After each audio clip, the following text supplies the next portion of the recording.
it's tough to figure it out, right? Because I'm sure there's lots of corporations who have lots of money who want to help, but then there's other corporations that don't want to help at all. You got to find the basis of that, like vaccine manufacturers making like over like $100 million, you know what I mean, or $1 billion. I don't even know what it is, but like there's so much money involved in that it's almost like sketchy just to talk about that. So here's a quote from the article, and you can read the article for yourself here. And then my comments are always open. I always respond to people in the comments, right?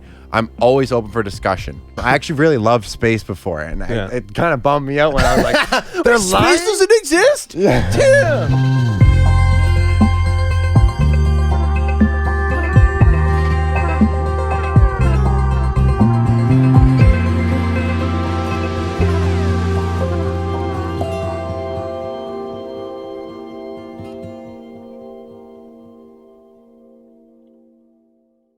So let's talk about the word conspiracy theory, though, because I was a little bit even afraid when I sent you the message afterwards.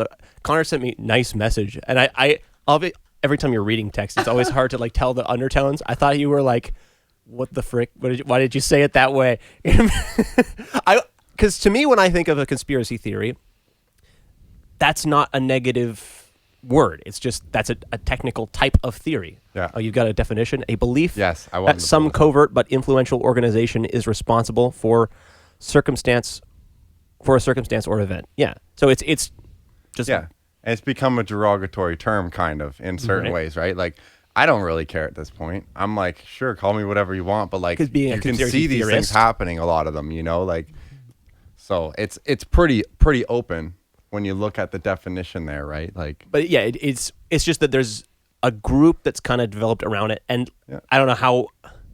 I think I even agree with having somewhat of a like using it derogatorily sometimes to say, okay, there's you can go too far with it, right? Yeah.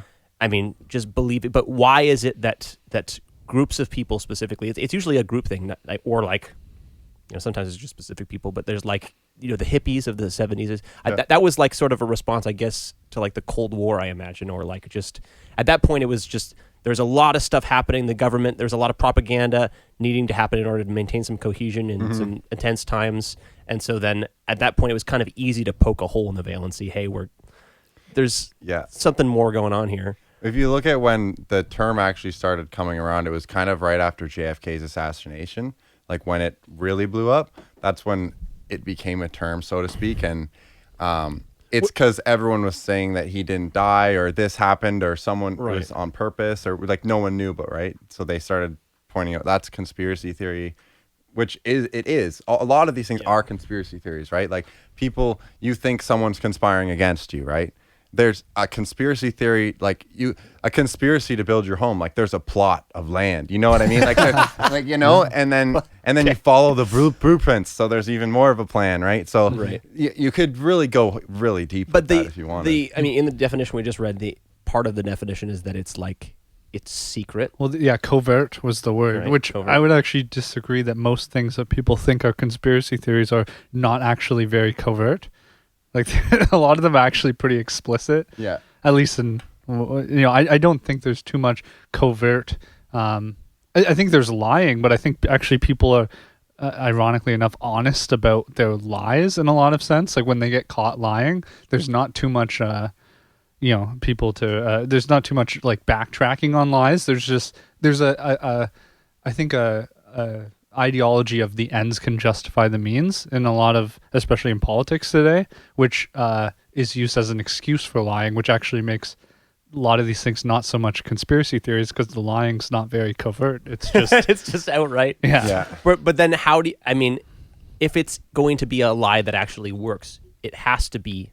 I mean, that's fundamentally the nature of a lie, is to tell a story, to manipulate somebody, and not tell them something else. That a secret is fundamentally part of a lie. Mm-hmm.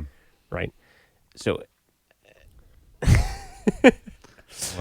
I'm just saying that, like, as soon as you're lying to somebody, it is a conspiracy theory, or there's a conspiracy happening there, right? Yeah, I guess maybe it's I don't have problems with people conspiring. It's that we have like really low quality conspiring. So it's like you either need to be honest or actually have like a real good conspiracy of like to do something and accomplish something. Yeah. It's like kind of like the example that comes to mind would be like narratives around like COVID and just like saying this is what like being not being upfront to try and manipulate certain perspectives about it. And then when new information comes out, it's like, oh yeah, but you understand I had to lie because of this and this, right? Because it's this like, got around. It's like it would be better if COVID was actually a conspiracy or actually people were straight up honest about it. It's this like kind of just casual lying about stuff in like news that's kind of, I don't know, uncomfortable for me.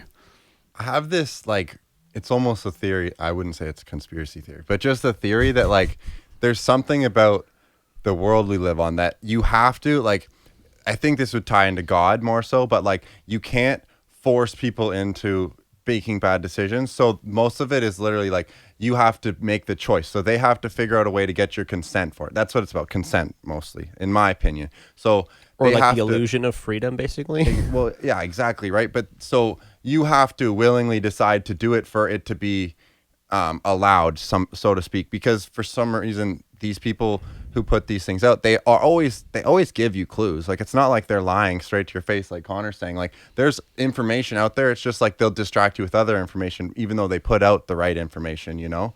And so I think there's something about that. I'm not 100% sure totally of what it means, but for some reason, most of the conspiracy theories, so to speak, are actually like spoken about in certain ways that would deter you from actually believing it. You know what I mean? Like they'll put a short article or something about one thing, and then they'll do a long article about how they're going to do the cover with PR, you know?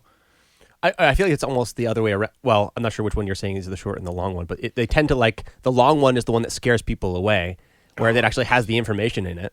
And then the short one is the one that kind of just, it's just a distillation, because a lot of lies and the most effective ones really are just, and this is fundamental nature of telling a story too, is just that you don't focus on all the facts. You choose the ones that have to do with what your intentions are behind the story, right? Mm-hmm. And so, you know, whenever you're given an article by any organization, especially if it's short ones for like general consumption, they're going to do a lot of editing, and it's not going to necessarily be editing that's like rewriting, but it's just, if you choose to highlight certain information, you can excite a certain story in the minds of the consumer, right? Mm-hmm. And yeah, it's so it doesn't take, you don't necessarily have to be lying as in telling something that's objectively false in order to be lying or have conspiring, you know, to mislead people. Yeah, that's. I feel that it's, I don't know.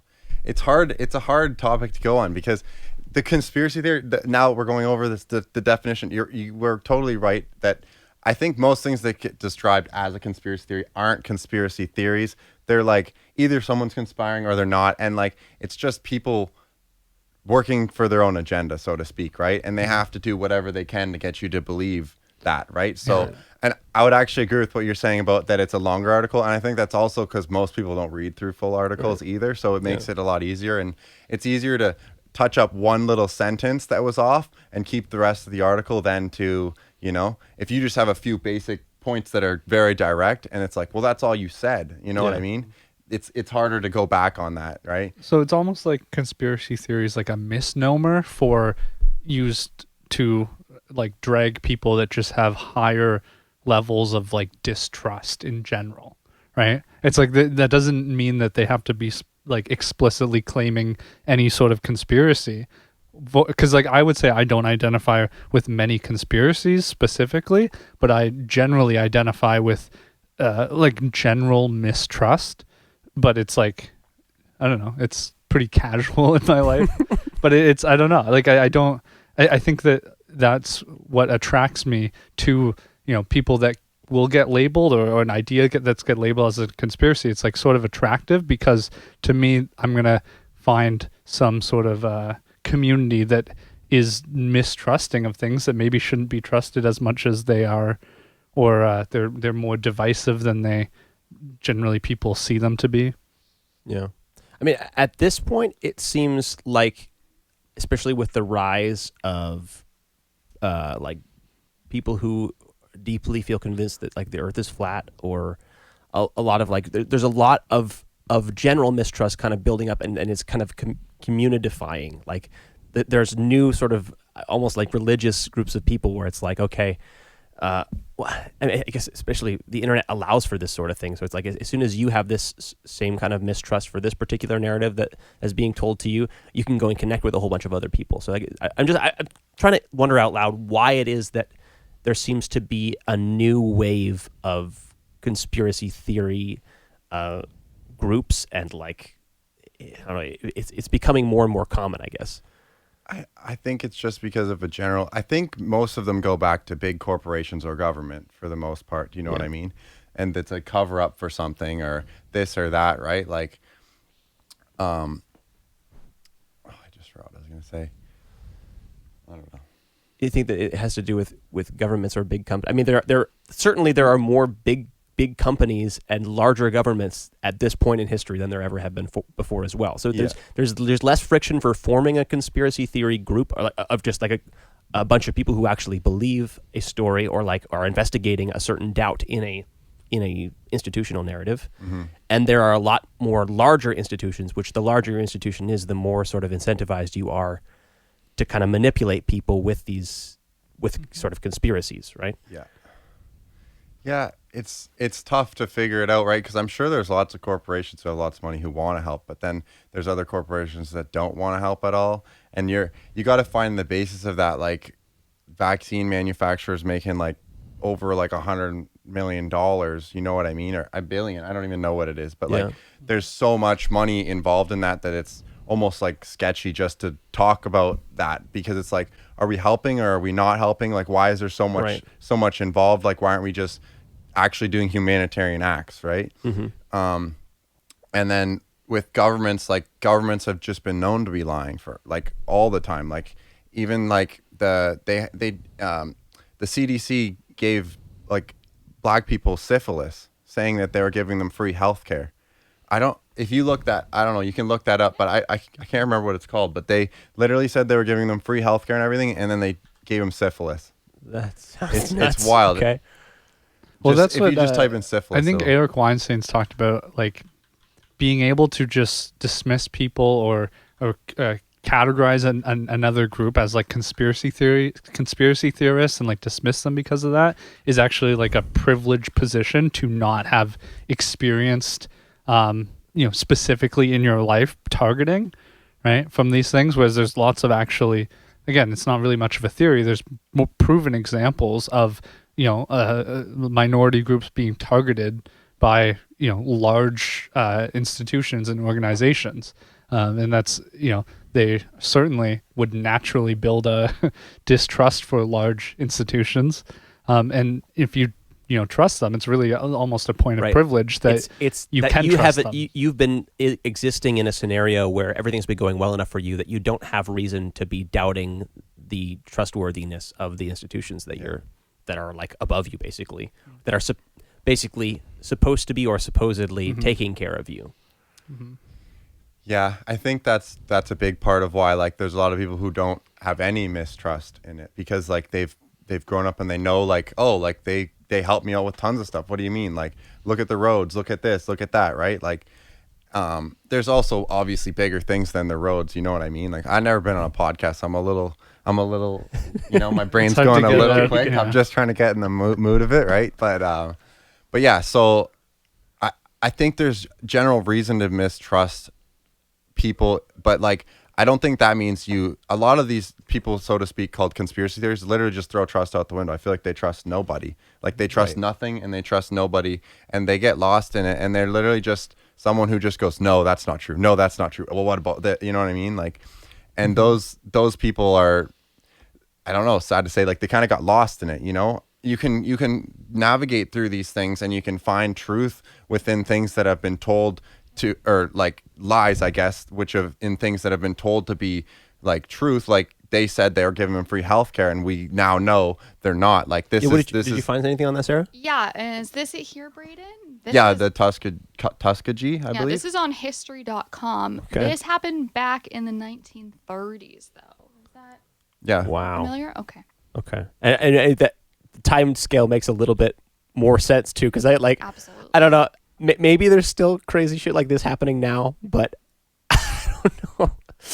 Like You'd think at you'd that just- point, is like the racism was a lot more overt. People would personally claim to be racist. Oh, of course.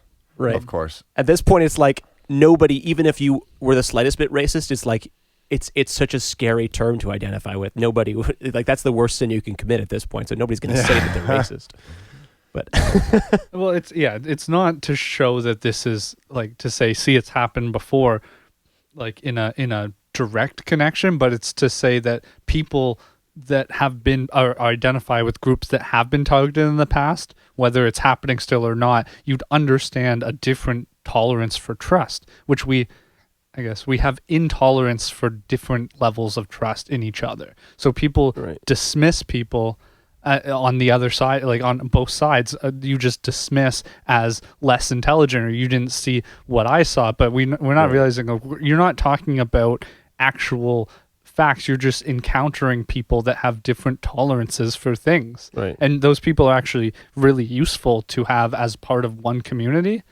That's, I think, generally my distrust is that we don't have whole communities that contain people at different levels. So like what you were saying earlier with the internet, people with low levels of distrust now are able to just congregate, and it becomes, Right. it gets extreme and extreme. Like you were saying, you get lost in it, and people on the other side get lost in this idea where like, I think most in order people, to gather in the large, like the size of the group that is the internet, or that is your friend list, which is kind of like, there's multiple generations of it, because like there's all the people that you're interacting with, and then their pool of people that they're interacting with, like their whole friends list.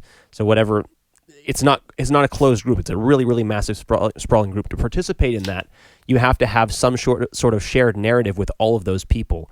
And the only way you're going to have a narrative that reaches all of those people and you can all kind of believe at the same time and have kind of a starting place to interact with each other based on is if you all kind of trust one institution. And to tell a story to that many people, you need to be a pretty massive institution. Right? Like it's not... When you have that many people in a group, you can't have a cohesive trust structure of like vetting facts based on like, I trust that guy and he, you know, he's a smart guy, and so he wouldn't believe something that's not dumb. It's like, in order to participate in the like the internet scale conversation, you have to like delegate who's going to be the one who takes care of telling us our meta narrative or our country, our national narrative. And so then we trust kind of one institution. It's like, it's the separation of the story institution from the people actually engaging. I don't know what I'm trying to say here exactly, but it's just that there's a separation between like the fact that the guy who's telling the news story isn't just your neighbor telling you because you're his friend. It's because we're incentivized, or like the news is actually making money telling that story. Yeah. And so there's a cycle of... I think it's probably people that are actually just not aware of the story itself. And that's like, I think the best example is like everyone wants to be the party of science, or everyone wants to share facts on Facebook. And nobody admits that actually we're just choosing based on various like maybe innate tolerances for different, different narrative types, which narrative to buy into and to share more. Right. And nobody admits that, like, people think that the reason why they believe one thing and not the other is just because they're smarter. Right. Right. And that's just so dismissive of everyone that disagrees with you. Right. It's like half of Canadians think that half of Canadians are stupid. That's a dangerous place to be in for trying to have a cohesive institution of Canada. Right. And, well, sorry, you can go ahead. I was just gonna say that it's kind of troublesome that everyone can't talk either, because even if you have different points of view, how are we gonna like? Sure, we got people giving us information here and giving us information here. That means we have no information in some regard. Like, we have lots, but like they all disagree with each other. We don't have a cohesive so story. we have to work as a community, and I think us as a community are actually getting divided, and that's one of the worst problems. And also, like, that would probably be a conspiracy theory of itself. Like, if we're gonna put on conspiracy theories, it's like divide and conquer, right? Like, lots of people would say that, right? And if the people are divided, then how are we supposed to come together and work together who's conquering a general society? Well, it would probably be the government in that instance. Like if we're talking about this, like they're Well, I mean, this is a pretty old example. Of course. No, I have a modern example because Yeah. I'd buy into that entirely. I think that we have, and we not so much, more so in the States, but partly here, and because of the example, I'll show how it's present in both. But we have the appearance of multiple parties that are not actually really representing different interest groups. And the best example is omnibus bills, which are, again, it's not a conspiracy at all because it's obvious when you read certain bills that they try to pass that this is the case where the title of a bill seems like something great, like build housing for this bad community. Right. And then this is a specific example that I've read recently. And then the bill gets shut down by all the other parties because in the text of the bill, it says, but you have to do it with this company and all the workers have to be midgets and like everyone has to be left-handed, right? And then all the other parties are like, well, I'm not going to vote for that because that's the stupidest bill I've ever read. And then the other party gets to say to them, look, these people don't want to build houses for underprivileged people. Yeah. And so there's no parties actually trying to do anything because they proposed the bill knowing everyone would disagree with it. Right. So, that's just the kind of the throwaway bill Yeah. to say, well, if you're not going to do that, well, you'll at least do and this. and then at least one of those parties is always going to rotate and stay in power. None of them actually have to do anything, and all that matters is that people either feel like they lean one way or another to keep people, voting them in through like a steady cycle. Right. Yeah, exactly. It's like almost like a hyper conservative cycle that like. This is something I was thinking about the other day, that like the thing that frustrates me most about modern liberalism is just how not liberal it is. Yeah. Like fundamentally, there's just two conservative parties, and that seems to be that's the only possible outcome when you have countries the size that we have. Again, I think there's a really strong tie between the size of an institution and how much propaganda is going to be necessary to maintain a sense of cohesion within the system that it's sort of trying to lead. Right? Like the bigger you are, the more you have to sort of use brute force because it's going to be impossible to actually have a direct relationship with all of the... Because you're not even going to have that discussion with them kind of thing. So it's like, this is just how it is. And they'll just give you the answer and you just take it, or what? I mean, yeah, from my perspective, it's just like, okay, if you can even just start it from the smallest group of people. Like you start out with a club of like 5 guys, and it's easy to have some sense of cohesion because all of you have enough time to just talk with each other and make sure you're on the same page about what you're doing as a group. Mm-hmm. You expand that to double. 10 people, you might have some like second generation communication, but there's still going to be a general sense of communication of like, even if I'm only consistently talking to 3 or 4 guys, we're going to at least generally know what the group wants to do. Yep.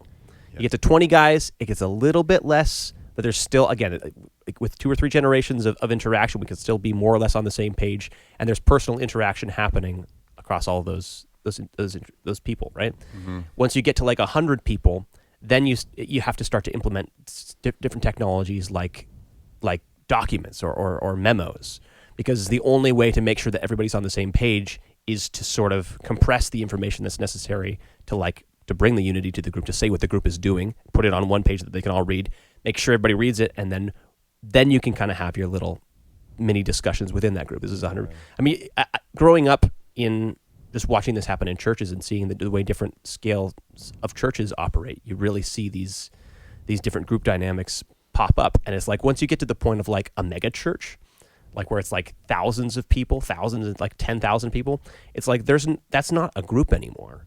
Mm-hmm. It's more not or less one an event. solid group at least that has the decided Right. minds together, right? It's kind of amazing that those churches managed to exist for long periods of time. But again, it's like I think some of them managed to have like levels of connection that kind of branch down.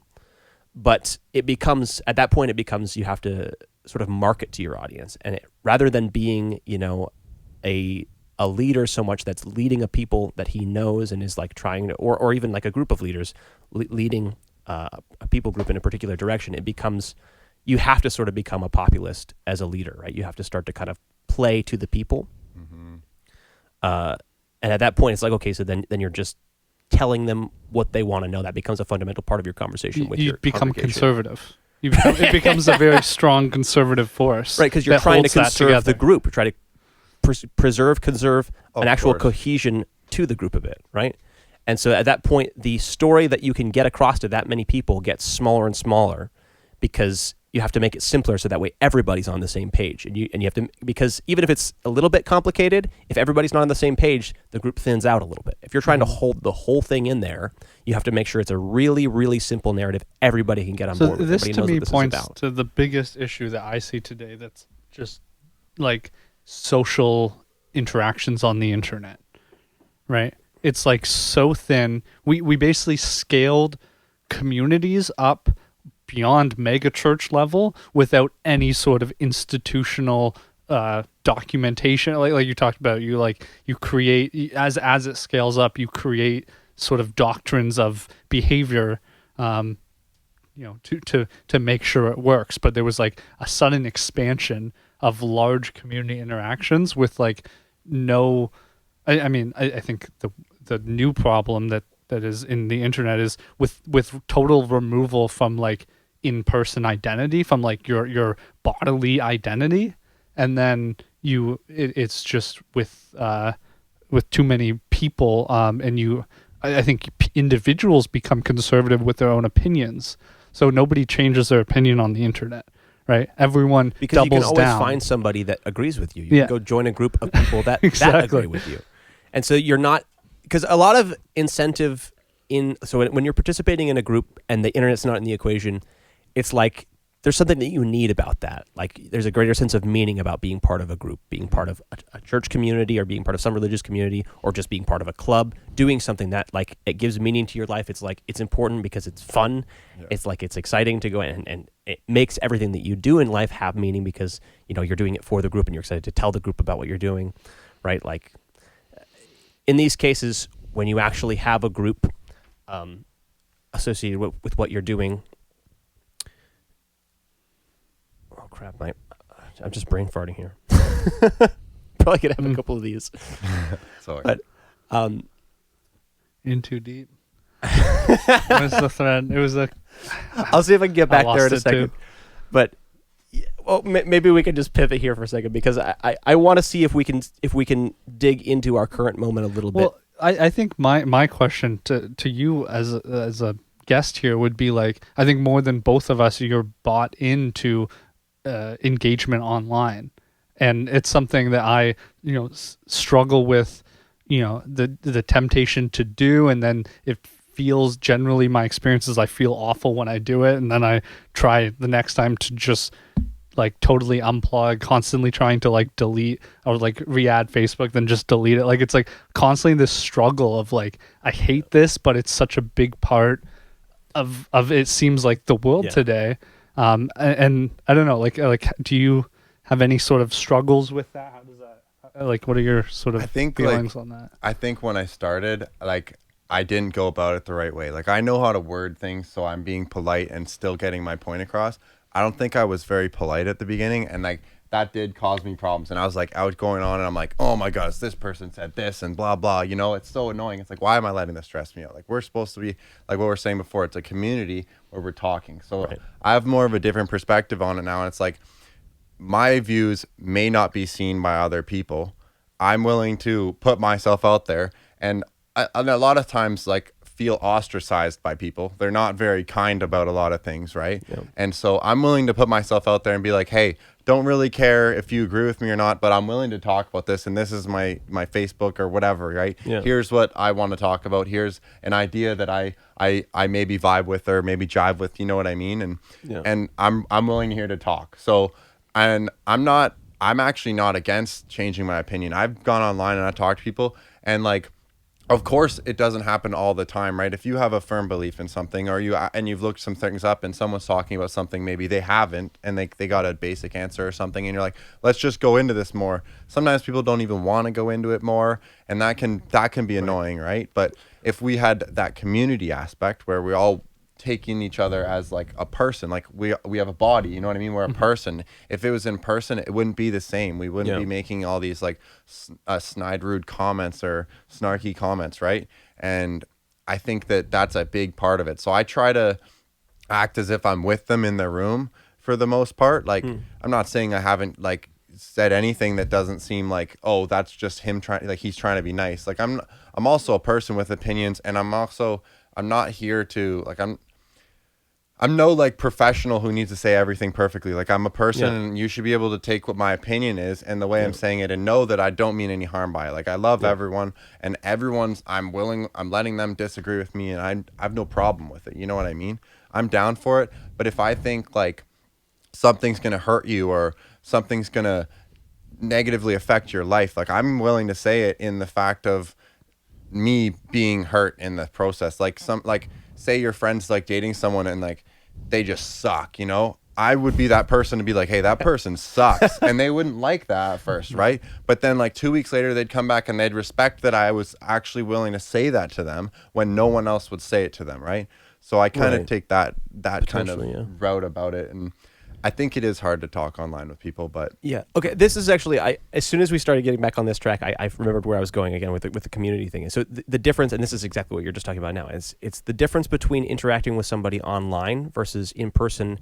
Is that online you can always just go somewhere else if things aren't going your way. You can leave the conversation, you can go find more content. When it's in person, and again, if the internet's not in the equation, if you're dealing with a real group, the only way you get to continue to participate in that group is if you find the line between you talked about like people respecting you because you have your own opinion. If you find that line between actually having an opinion and being willing to submit to the will of the group, right? Like if you're too much of a loose cannon, you just don't get to be part of the group anymore. Yeah. Well, then they're not going to respect you at all, because then it's just like you're just throwing things out left, right, and center. It's like you disagree with all the stuff that we're saying. Like you're not part of this group. Actually, you're in the wrong saloon here. You know, like you gotta find some people who agree with you, or you know, which it's not us. So. And again, when you're confined to just like where you could get either by walking around originally or later on where you could drive to, your options for what groups you could participate in are limited. So you're much more incentivized to make it work, to basically like.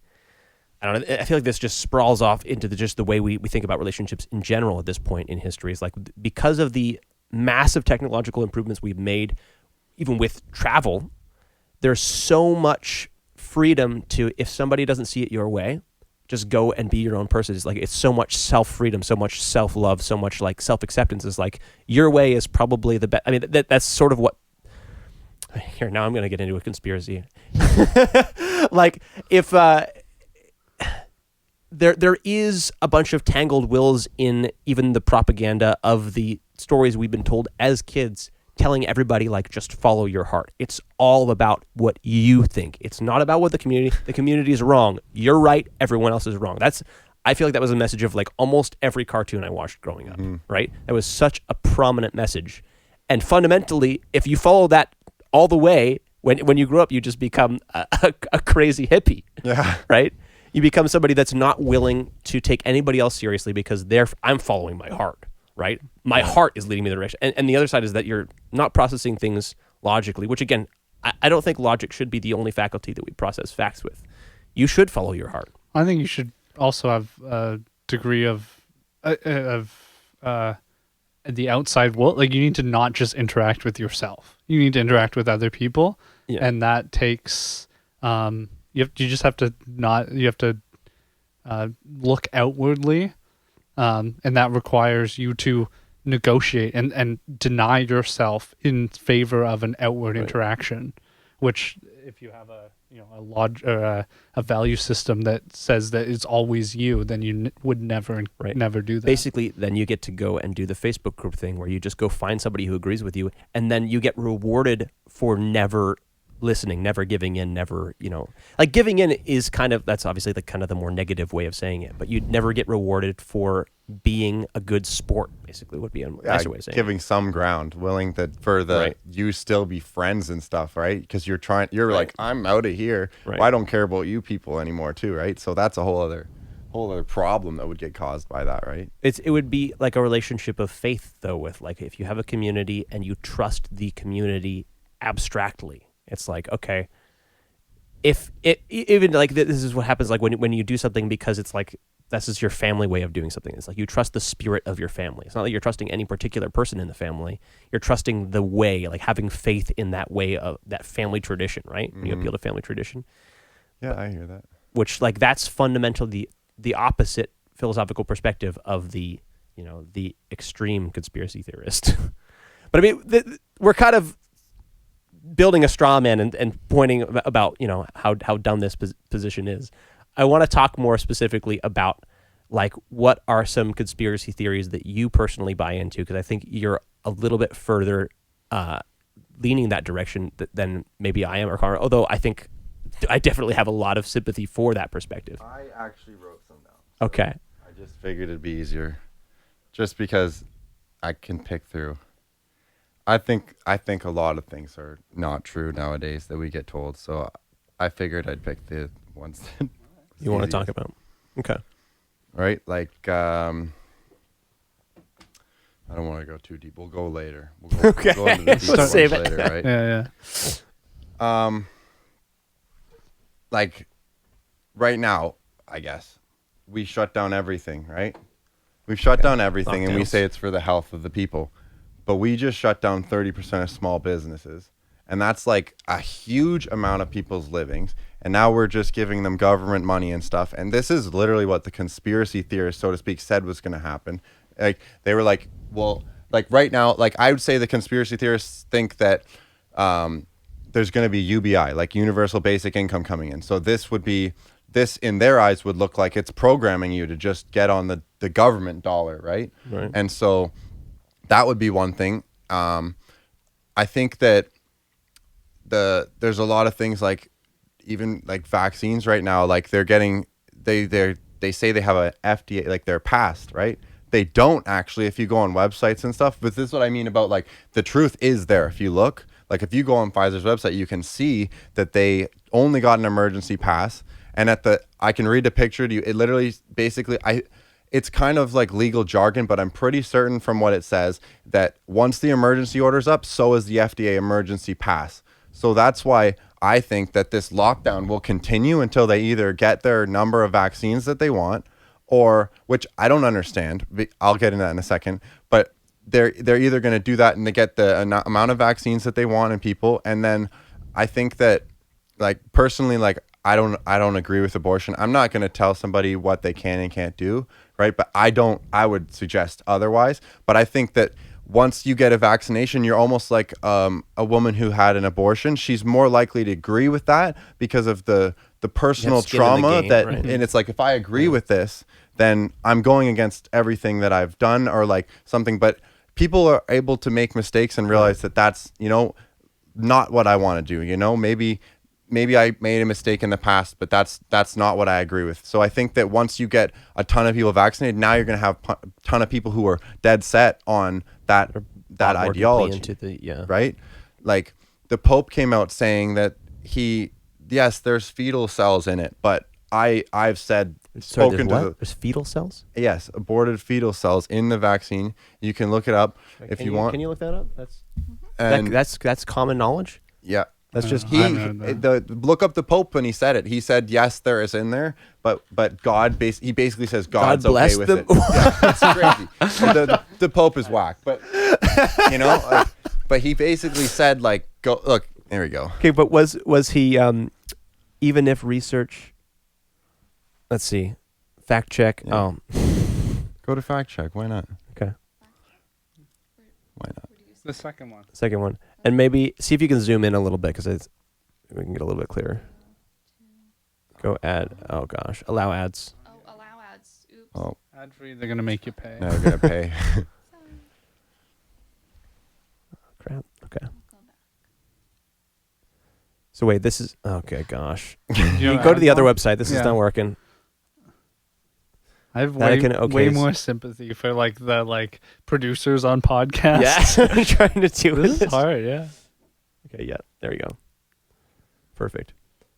So there's no fetal cells in the vaccine. They were researched using, potentially using.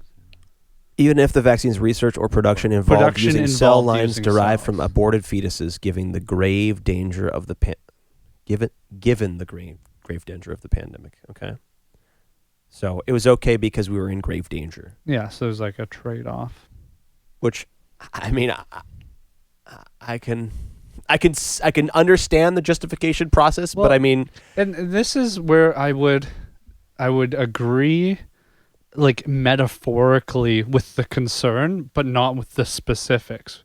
Where I think that we like live in I think we live in a society that has a collective like mental disorder of control. Like we're like obsessively controlling, and when it stretches to too many people, you like can't, like this is just a decision made for everyone. And I agree with like individuals' right to make these decisions based on what's acceptable in given different scenarios. And I think we're making decisions for too many people based on that. And that's like sort of the symbolic agreement that I would have with generally the mistrust of this, without, having to identify a specific plan in place that's using all of this for anything. Mm-hmm. I just find it like if fetal cells are becoming a product, I have problems with that. You know what I mean? Like if they're using them, people are buying these things, right? You have to pay for these things to go in the vaccine. You're not just getting them for free, I would assume. I like what? Oh, what? I would assume that you have to, like, they're not just free fetal parts like that someone's getting, right? Like they're not just like, oh well, we just have these lying around. Okay. You can all of these headlines look terrifying to me. What does it say? It says, I saw one that said vaccine ingredients, fetal cells. I think that was the top one. Wait, what on earth?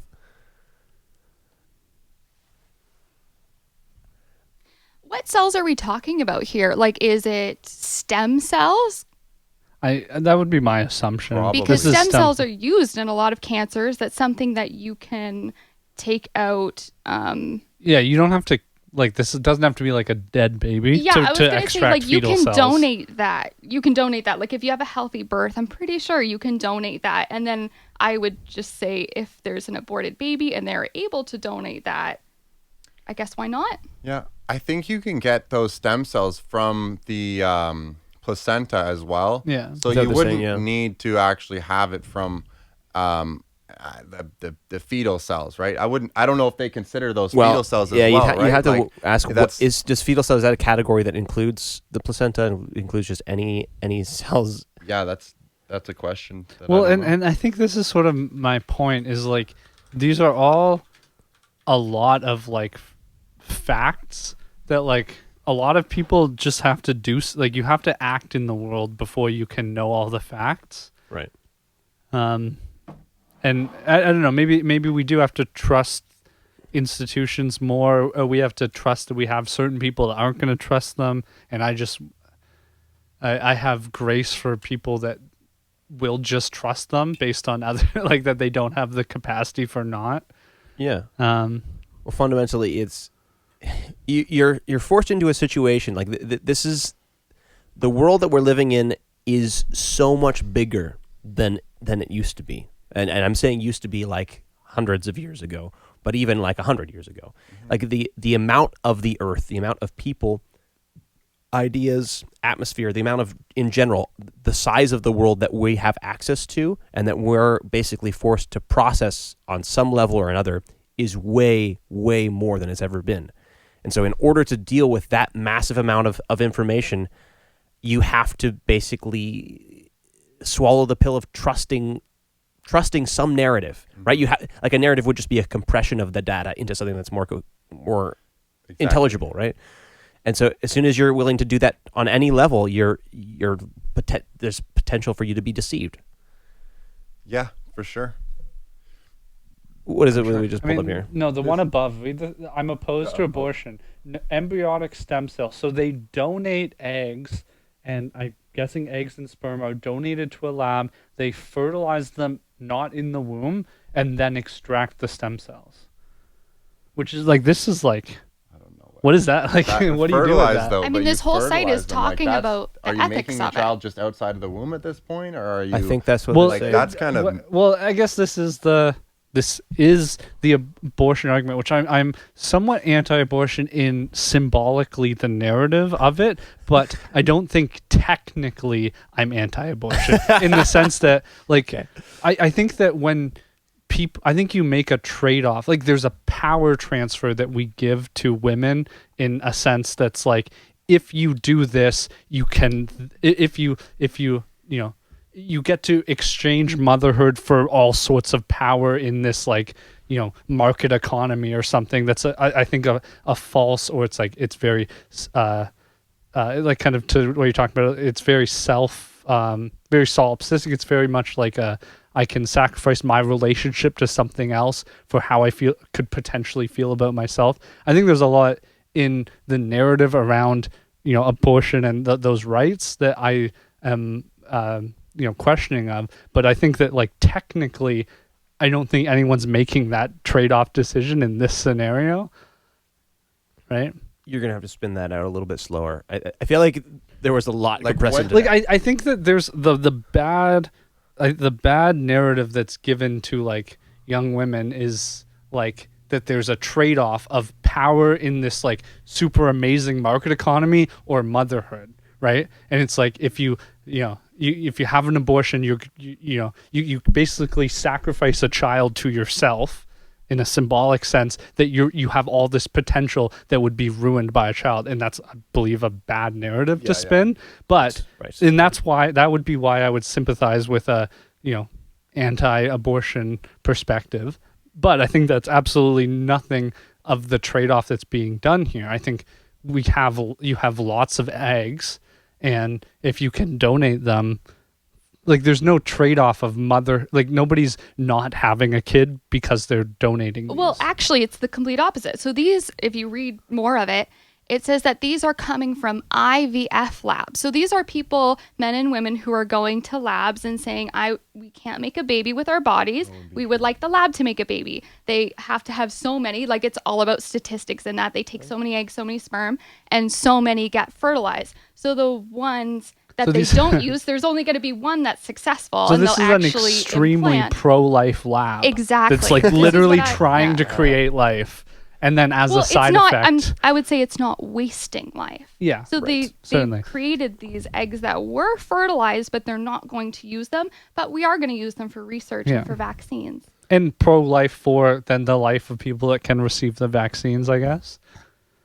Right. So the problem is that as soon as you start fleshing these like you can kind of latch onto a story about a general abstract they out to get us, right? And it's like they're doing this. Look at this. Like you can build all the, like this is like a little page in the narrative about the evil they that's out to get us, right? Mm. And that, hopefully that's not a confusing word. Just saying. No, That's a common like Yeah. always within the conspiracy theory. It's like they're doing this and it's who's they, right? Yeah. But and you can attach like little details like this to those stories, but there's multiple ways of spinning it. Obviously, that's a pretty compelling narrative you just told, Sarah, as far as like I mean this could be viewed as a incredibly pro-life contribution or using these cells and stuff like that way as well.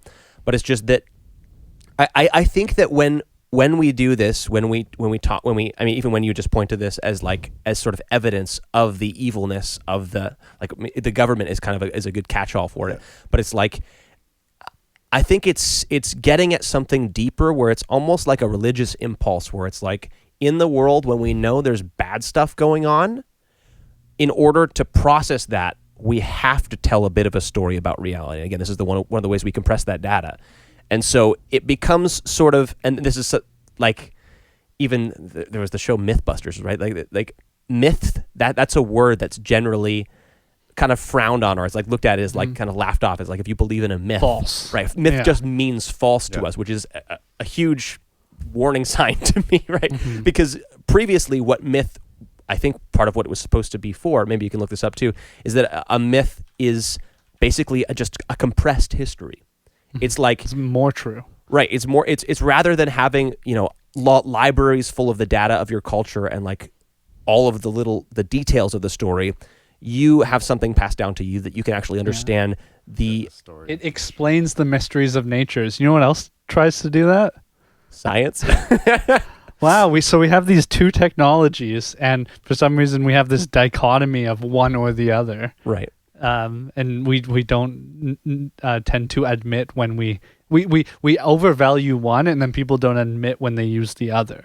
Right. Whereas, like, Well, and that's why I have compassion for conspiracy theories, because I think mythologically a lot of them are true, Right. even if not technically. And we're in this moment where mythology is like a suppressed part of our brain that we've all evolved to know how to use. Like, mythology is a deeply part of the way that we think, but mythology has kind of been said, oh, mythology just means lie. And so now, in order to make sense of myth, we have to try to pitch it in scientific language. And so we start to do things like, I was watching some guy the other day talk about like crystals and energy and they start to try to use some sciencey words like electromagnetism and like the crystalline structure and like knowing a couple different, just like, oh, I know what sodium is. I could talk about elements. Yeah. And it's like, there's this mixture of kind of doing a bit of a smoke show of like, okay, because that's usually what's happening when a scientist is telling you what the science means anyways, is that they're compressing a lot of very technical scientific information into something that you could process, which isn't the science. Yeah. Like, I'm not a scientist. I couldn't, if you were to give me the scientific data, I could not interpret it. What I want from a scientist is actually a myth. So you can understand it correctly. Exactly. I want them to compress all of that data into something that I could follow. Yep. But like, yeah, I was saying that there's this impulse of, okay, there's obviously bad shit happening in reality, and especially in moments like this, where it's just obvious everybody is having mental health issues. Almost everybody who owns a business is getting screwed over.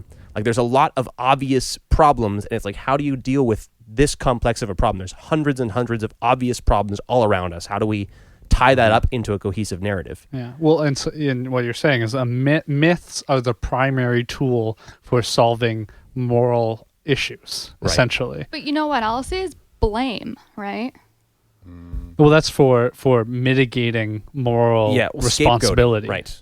It's for getting rid of the personal responsibility to deal with issues, is that you need to have a scapegoat to blame. And I think everyone playing, like you were talking about, like the crystals, they try to play a scientific game. So I think science at the very start wasn't honest about what it was or wasn't. And now everything else, to get credit, has to pretend to be science. Right, exactly. And we end up in this like problem. Because science got us so far, and then suddenly it was like science is the only useful technology. Yeah. Right. Like anything other, like storytelling is considered something that's childish, and childish is a word that's considered like that's considered bad, as opposed to like within a Christian perspective, and even just within like a psychological perspective, children can see the world more fully and with more detail than a grown-up can. Right. They're even when it comes to literal vision, when you're a child, you actually see more of the world. Mm-hmm. And then as you get older, is that a factor of being in this world? Like, if we would just let people be like creative and stuff and not push these societal things on them, maybe we would keep those like abilities, so to speak. I don't think so. Or does it just happen where it changes as you grow up, and like now you have to take more responsibilities in certain areas, and now you don't have time for this or what? I think this is part of the utility of family and of community again, where it's like when you're forced to interact with people who have drastically different perspectives, then you can have basically a wider perspective on the problem. You can see it from multiple angles, and then you can kind of extrapolate a more true understanding of that story. But and like, so if you have children seeing the world from a childish perspective, which again, childish shouldn't be a derogatory word, and old men seeing it from an old man perspective. It's liberal and conservative perspectives, right? They need to then interact within the family to create balance, right? To create existence, essentially, in between stagnation and ideological diversity, basically. Yeah. Diversity is built into the family unit. Given to us by, and I think I actually, this is a weird thing I've been thinking about, but like my mom told me the other day that there's I don't remember the number. She was in she's a teacher, and she was in a session where they were teaching her about her pension, and there's like, it was, do you remember the number, Sarah? It was like, I want to say 20 or 50 retired teachers in Ontario over 100 years old. Oh yeah, quite a big number. Like, I'd say like maybe 15, 20. So like they've been retired for longer than they were working. So I think partly, like we're talking earlier, there's a problem where we have overly conservative institutions. We have an overly old population. I wouldn't even say it's conservative. I think conservative nowadays is way different than, like, I would say conservative would be seen as conservative to liberal people nowadays, but I would say liberalism is way far left, or you can say it's way far right. Like, it depends on. Well, it's a circle. The extremes end up in the same. Yeah. But I would say conservatism, like, isn't about conserving the group. It's about conserving our morals and our rights, and so to, like, a lot of those little societal things, right? I don't think it's necessarily about conserving the so-called group. I just mean like bigger terms. In patterns stagnant, or like wanting to not change. Like challenging change would be a conservative perspective, and desiring change would be even just the like definition old. Sarah pulled up here is just commitment to traditional values and ideas with opposition to change or innovation. So it's generally just restrictiveness. So that's like almost a philosophical definition. Yeah, of not a conservatism, political definition. Because like, the Conservative Party, at this point, there's been sort of an inversion. Sort of, again, because I think at this point, with the size of the countries that we have, both parties are fundamentally very conservative. And to basically, the only way to be sort of liberal is to be somewhat libertarian or whatever, right? Mm-hmm. Libertarian is like liberty as far as the political spectrum is concerned, right? Yeah. I don't think that conservatism now means keeping traditional values and ideas. I think they're actually taking the new ideas and stuff. Like, back in the day, like, conservatism was about, like, what's it called? It's about, like, no abortions. Yeah. We don't support gay people, stuff like that. Like, I'm not saying social conservatism. Well, exactly, right. And I'm not trying to say that those things are wrong. I don't think you should be hating on gay people or anything, right? Yeah. But like, they're now coming out with, like, LGBT as a movement is different than gay people. Like, I have gay friends, and they don't. A lot of them don't support this movement because it's actually just a bunch of minorities coming together and going, "Hey, we need people to agree with us." But that's why I think LGBT, the movement, actually does nothing. It is a red herring for a conservative party that doesn't want anything to change. It's old people that want to stay in power, and they want to appear to change without actually changing, and that's why they're actually conservative. It's using liberal movements as a poster, as a manipulative propaganda piece in order to get people to trust. Right, so they can propose the bill, like I said. So the same bill I brought up earlier, but now it's for LGBT housing. We want to build LGBT housing, but it has to be built by enslaved chimpanzees. Is also in the bill. It's like, so that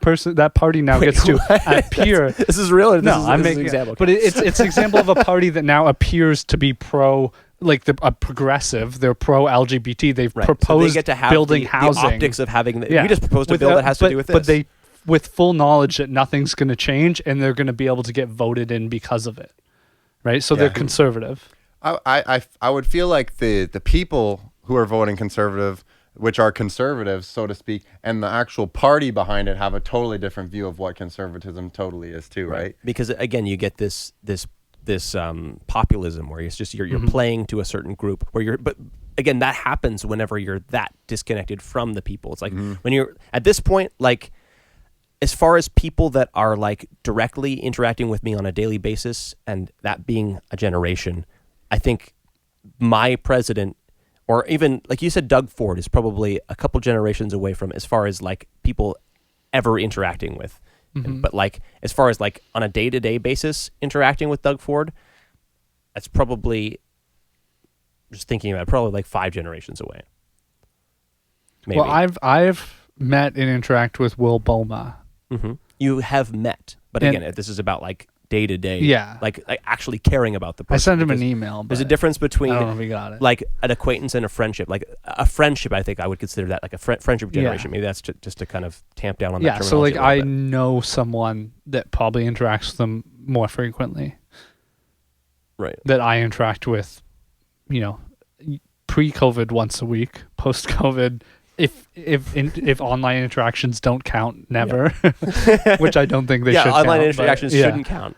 I don't think. I mean, at this point, we're finding out probably, as far as people that we're still interacting with during COVID, it's like that's where you've figured out who your real friends are. Well, who so your that's, community I think, is. even like this is Sorry, my. did you want some of this? No, I've still got a beer. I'm good. This is my like. I'm resistant to be so, but I am pretty anti-lockdown, primarily because of this. That especially because of the lockdown, I am even more removed from the people choosing to continue the lockdown. So now I have actually no.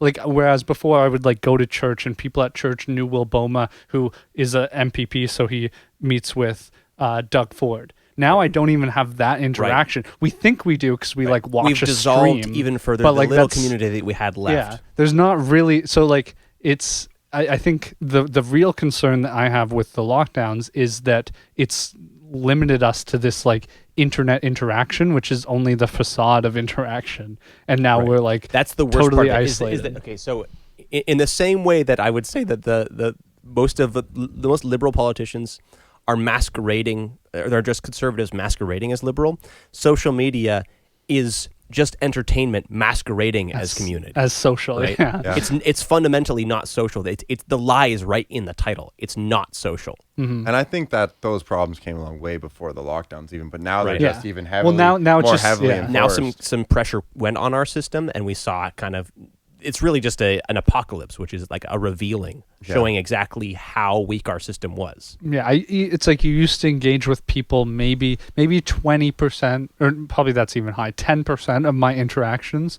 were online. Now maybe like, probably not mine, but like 90% of most people's interactions are online. Right. Like that's a drastic social experiment. Yeah, like of their like mine, the thing that has my name above it was above or below the thing that has your name above it. Yeah. Right. It's like whether that's an interaction at all, I don't know. Yeah, I think it's a lot easier for people to hide behind those things too. Like if you're trying to have a deep conversation with someone and you can't see their facial expressions, you can't see their body language, and which stuff is like the fundamentally why I wanted to do this. Yeah. Right, because this changes the whole dynamic of unpacking an idea. Well, that's what I see like you and my dad interact all the time, and it's so tough for me because I like both of you and I don't interact with either of you online very much. And you guys interact with each other almost entirely online, and I actually have this impression that neither of you know each other at all. Neither of you know the version of each other that I know.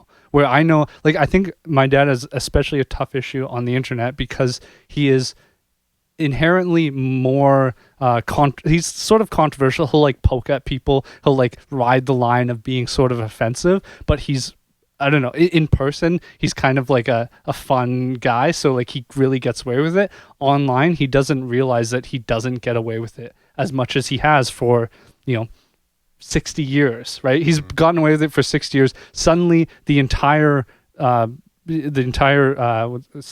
that he interacts on is different, and he hasn't realized yet that it's like he's not able to have his body language of being a nice guy with his words of poking at people, right? And I think you sort of do the same thing where you have like this, you're like just a nice guy that you get this, there's just a spirit of a person that's part of their body that you see in person that when you're online, I just don't feel like you're represented in the way that I know you. Mm-hmm. Right. I think you and your dad actually, we both understand that, to be honest, at some level. Your dad reminds me of a lot of the older guys at construction sites and stuff, and I kind of vibe with it. At first, I was like, oh, why are you saying, I'd get a little offended. I'd be like, you realize you're being rude. But then I realized, like, no, you're just trying to have a little fun in these conversations. I'm like, all right, well, I'm going to have a little fun too. So that takes a lot more. But that's the community that I'm concerned for. So we've shut down construction. Now, are these people just interacting online where they just seem like dicks? Right? These are all people that we used to put in daily communities. You don't realize how much of your communication is happening outside of your verbiage. Like the words that you're using only account for like an extremely small percentage of the actual communication that's taking place when you're talking to somebody, right? Like that's why I was totally confused even when I was reaching out, or when I was reaching out to you and I was like, and Connor said nice message. I was like, what? Yeah. Like we all know each other at various degrees, but still online it's like we couldn't quite mystery, read it. Yeah.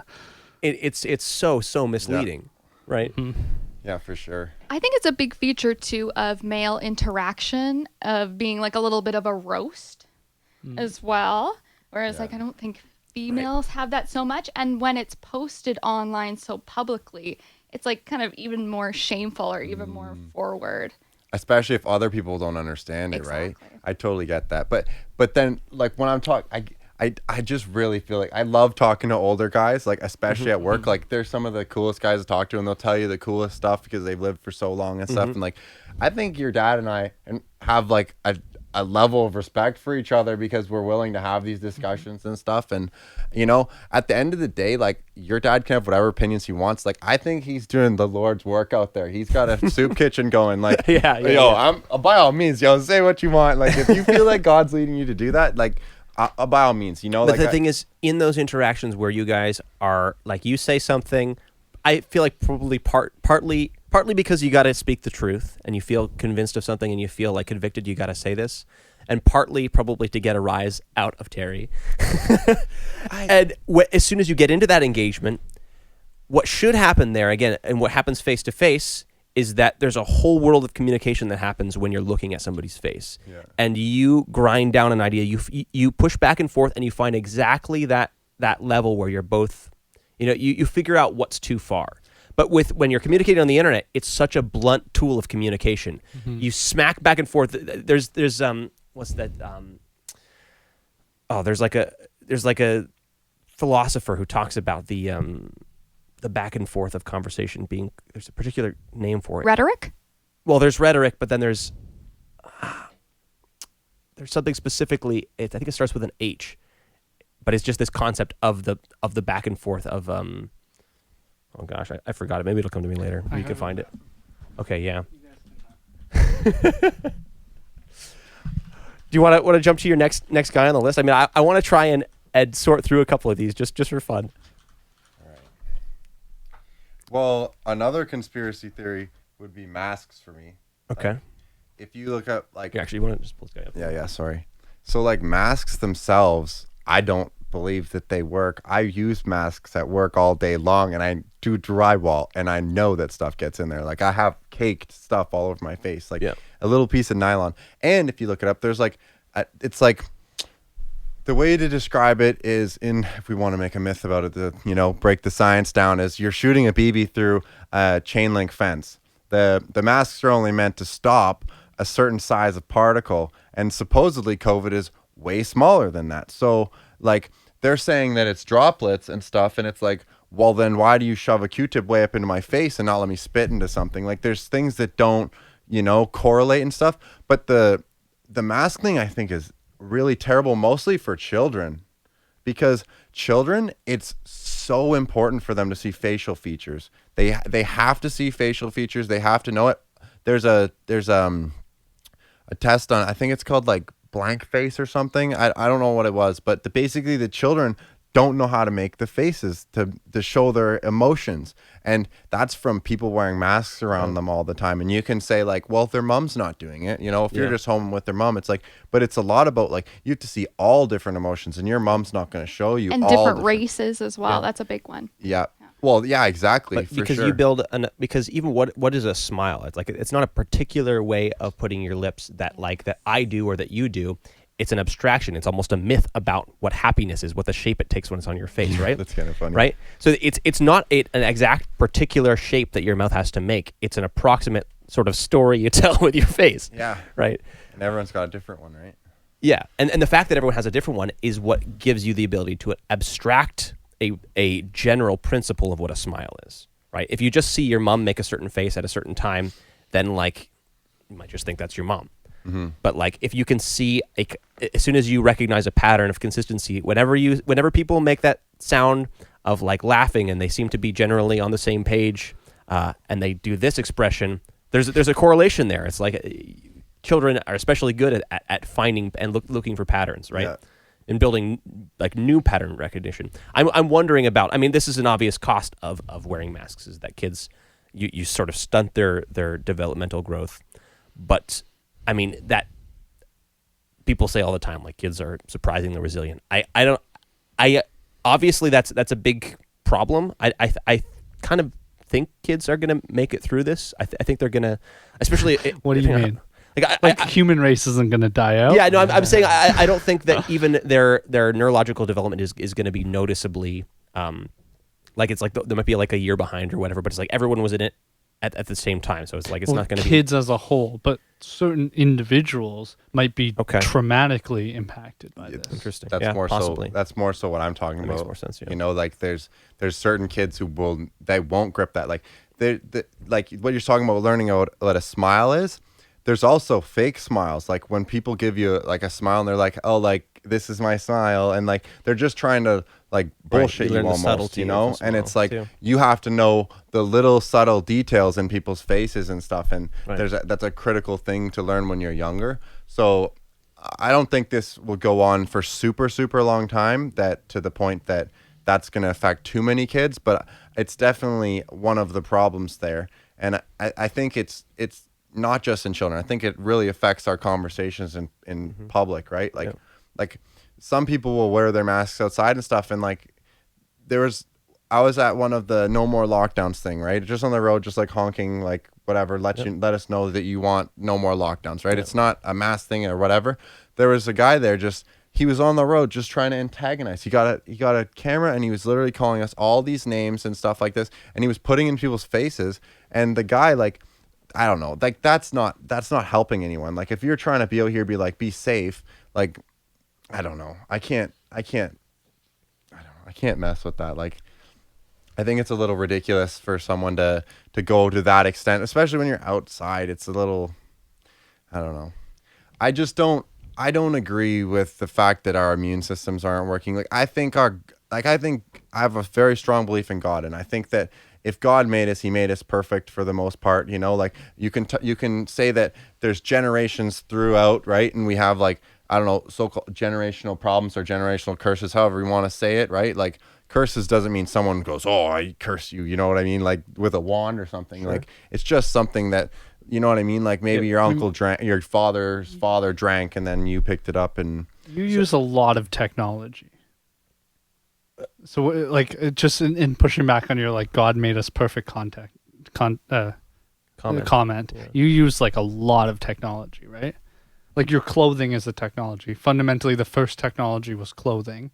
Right. At least mythically speaking. Yes. That's what the Genesis story tells us. Is that we wore clothing as a mean to extend ourselves.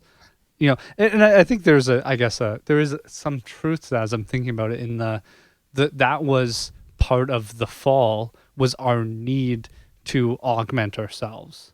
Mm-hmm.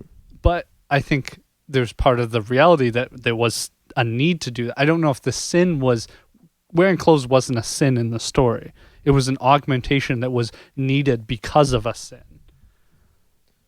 Shame. Mm-hmm.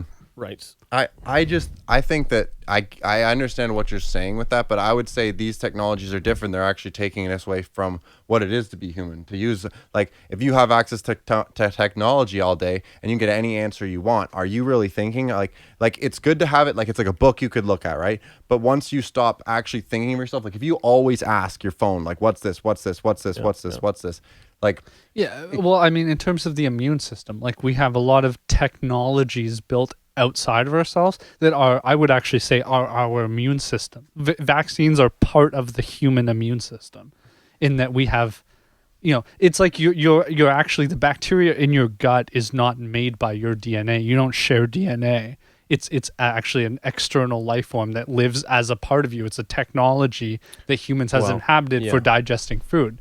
We have done that with lots of things, including, you know, vaccines. So to say that we should just leave our immune system alone the way God made it, I think I think that's just an arbitrary line that you're drawing.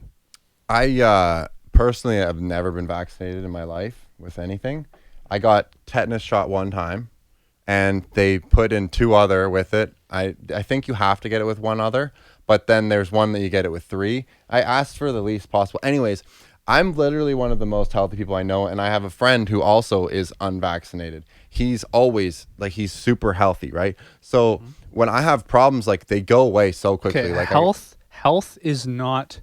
So we know that electricity is working because the lights are on. We know electricity is not working because the lights won't turn on.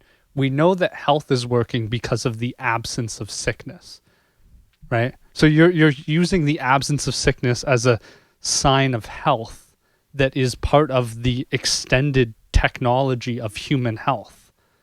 So you can't say that because you specifically hasn't been vaccinated that you haven't benefited from the technology It could applied be to human anecdotal health too as well.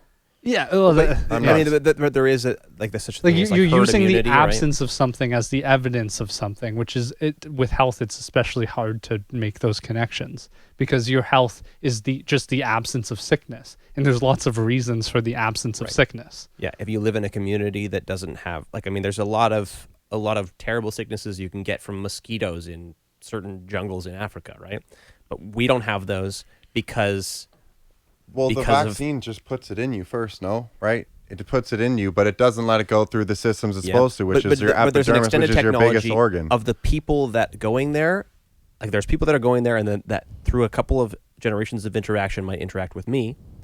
And because of the technology of them having a vaccine and not getting it, it doesn't spread to me. And that's a hard thing to figure out because you don't actually know whether how are it you works, are you fundamentally against vaccines? Like do you think I'm not against. I'm like, for myself personally, like I'm not gonna get them. I don't see a benefit in them personally.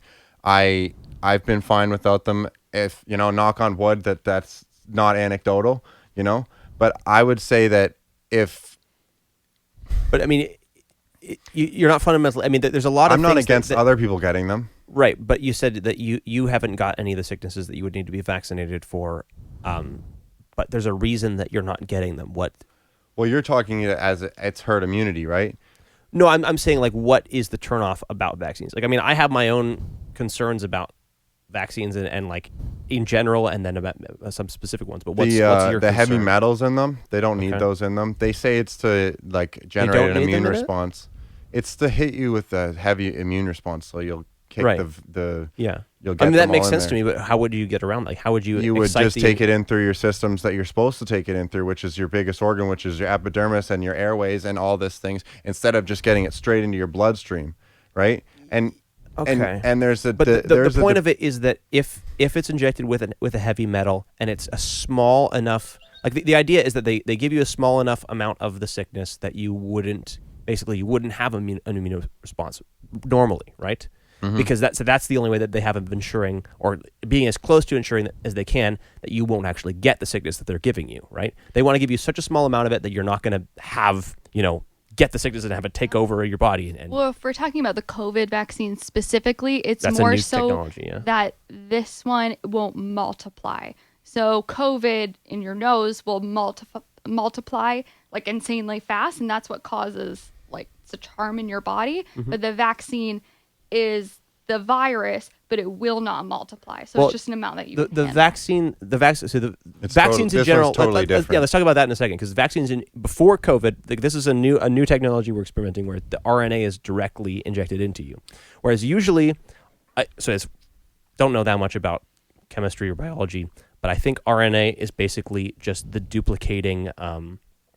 It's the duplicator for DNA. It's like a bus between buildings.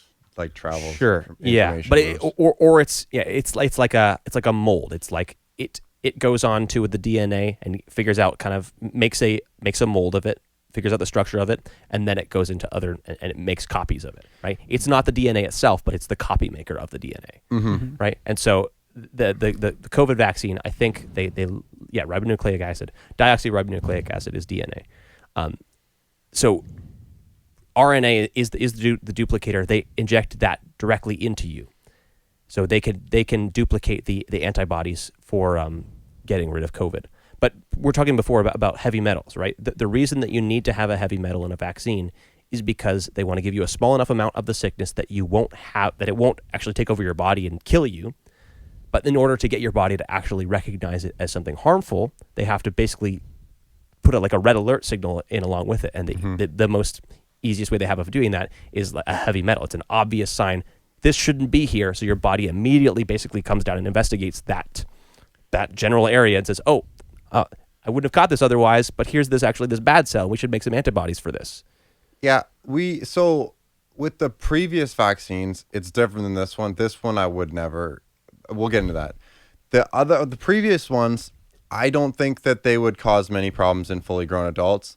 I think that they for sure cause a lot of problems in young children. I think that there's a lot of reasons. They actually took it off the website for. Can you look up vaccines causing issues with kids? They took out off their website.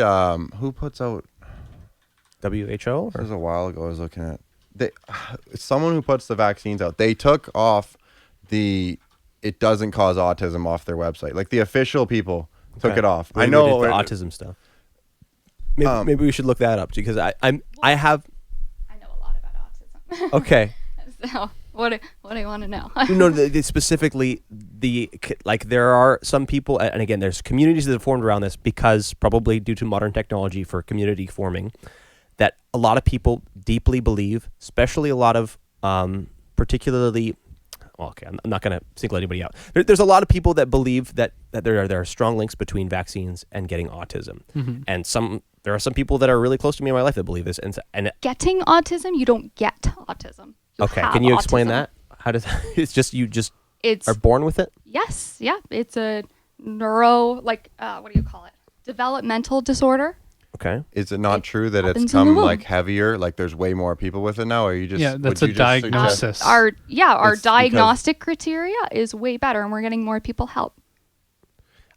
It's okay. So there's two sides to the way you can spin that narrative too. Like, and this is true of almost all of because you could say, well, are we having more people with mental health issues at this point? Are we having more people with depression autism lately? is not a mental health. No. issue. I'm saying Okay. I'm just comparing. But I think we're there's saying that there's a analogy. rising numbers of people who are having depression, rising numbers of people who are having Well, anxiety. and It's like, are more people having it? Are we just diagnosing it differently? Are we just getting more data? We talked about Both that of those earlier. are compelling They've stories. released like self-diagnostics for ADHD and what was the other one? They didn't. I think just the community is kind of perpetuating. People are releasing like, hey, this is how you could know if you have this, or it was like there was one you talked about earlier for People like are identifying their own similar traits without actually going through the scientific process of identifying those traits of autism or ADHD or whatever you're talking about. and it's like, yeah, it just gets. I mean, I guess that should be what science provides us with eventually is tools for categorizing things in our life.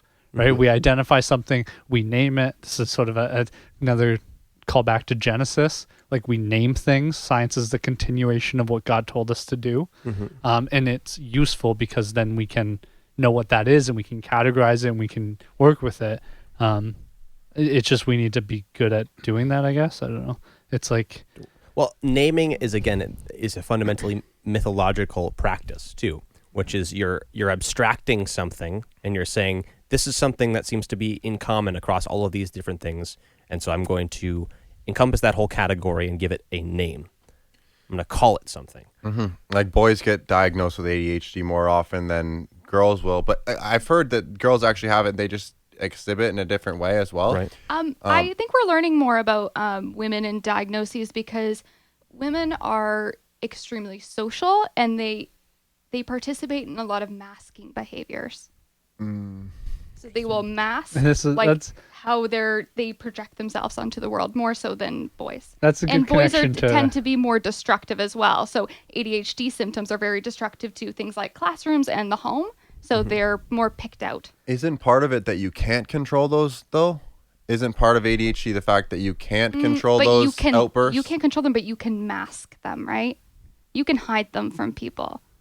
Right. Well, I thought a lot of what what ADD, or no, more specifically like autism, is often, especially the way it manifests in males, is oftentimes just those masking features that you're supposed to learn, those social skills, which a lot of social skills are just masking. It's learning how to present yourself, right? They don't seem to develop properly. And that's that's the most obvious features of especially Asperger's, right? Mm-hmm. Yeah. So it's like if girls have that, but they still know how to mask, how is that? So you participate in like mimicking. Mimicking is a big one, and trends really cover that up too, right? Okay.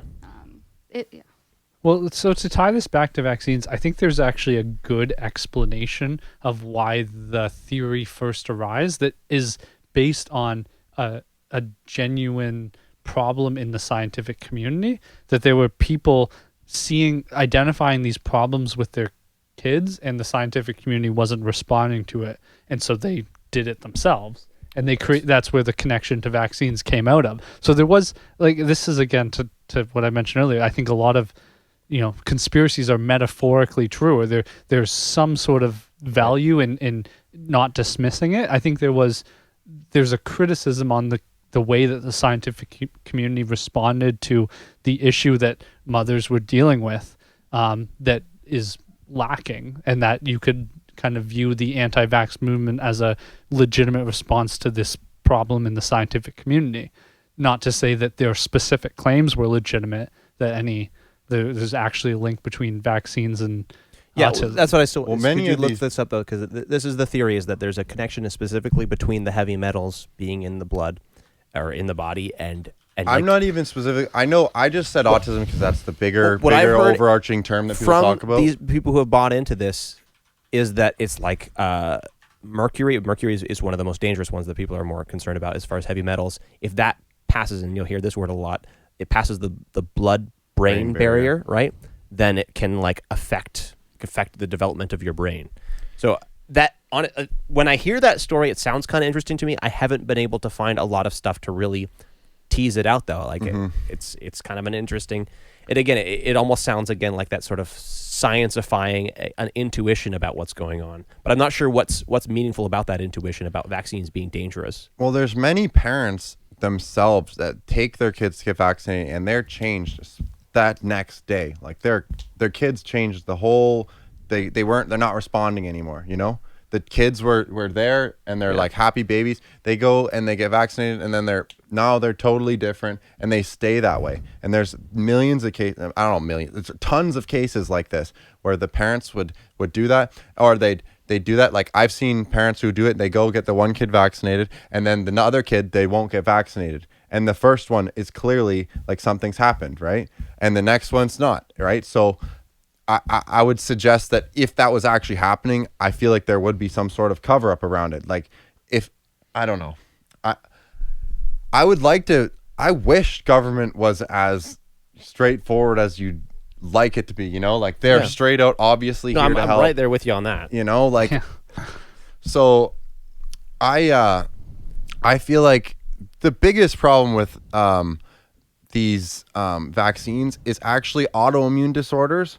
It's not autism. Autism's spoken about more, but the autoimmune diseases, they don't. You can't see the direct link. When your kid once gets vaccinated and then totally changes, you can see that. But an autoimmune disease slowly comes up in your life, and it's like now your bones don't work. They found a link between vaccines and autoimmune disorders? Yeah, there's so many autoimmune disorders, right? But I believe that there is. And COVID, wow. I mean, fundamentally, I could almost just draw that pattern. Like that kind of makes sense that if you kind of offload most of your own built-in technology of your body to ward off, I mean, your immunity faculties, if you basically just don't give them any work, we talked about earlier, use it or lose it. If you don't teach your body how to fight off diseases and you vaccinate, well, okay, but no, vaccination wouldn't be that. Vaccination would actually be taking advantage of your body. But it doesn't actually teach your full body. It goes straight into your bloodstream. That's what I was saying before. You don't go through your skin. So that would make sense. You don't go through your airways. You don't get the full adaptability to that thing, right? If you were to get it, maybe it'd be terrible. But did you find every time you deal with something like that, it maybe strengthens it. Oh. Yeah, the highlighted part there is good. I have to. Wait, I lost it. Oh, crap. All right, see if you can pull it up in a second. Look for biodirectionals or it might have just not highlighted anymore. So you're saying though that in order for your immune system to work properly, it has to work on the level of your skin, on the level of your lungs, not just like there's different. Mm-hmm. Every level, every process level has a different. So this is like a risk assessment, right? So there's the potential threat of autoimmune disorder, and then there's the threat of the specific sicknesses they're vaccinating us against, right? Yeah. Which in the case of, okay, maybe let's come back to COVID. Let's read this for a second, actually. It says the relationship between vaccines and the autoimmunity is bidirectional. On the one hand, the immunization prevents the infectious disease and thus in turn prevents the development of an overt autoimmune disease, which in some individuals is triggered by infections. So you have to have be predetermined by genetics. This actually just delays your diagnosis. Yeah. What it's saying is we won't find out that you have an autoimmune disease early because you got vaccinated. How does that work? Like what? Because, okay, so if your immune system isn't working, but you basically, you kind of hack it and you skip past the parts that aren't working and get it to work for certain things like the flu or the cold that's going around, right? If you could do it for those things, then you're not going to find out that your immune system doesn't work for other stuff until, something that we're not vaccinating for shows up. So it's not that it caused the autoimmune disorder. It just, impacted how we discovered that you have it. I just don't get how that would. Why would it postpone that? Because it goes undetected for so long. My dad has an autoimmune disorder. He has lupus, and he I guess technically you have it your whole life, right? But he spent 15 years just trying to get a diagnosis of what is it? And I remember the first symptom was he lost all of his hair, all of his body hair, head to toe. Wow. And then you kind of realize, oh, wait, there was all these other symptoms that were actually happening that I didn't realize. But I mean, what you said before about the skin and the lungs all playing the role in the development of your immune system, that seems like something worth thinking about at least a little bit. And it's the order as well, too, that it goes in. I hear the concern, but the application of that concern is in,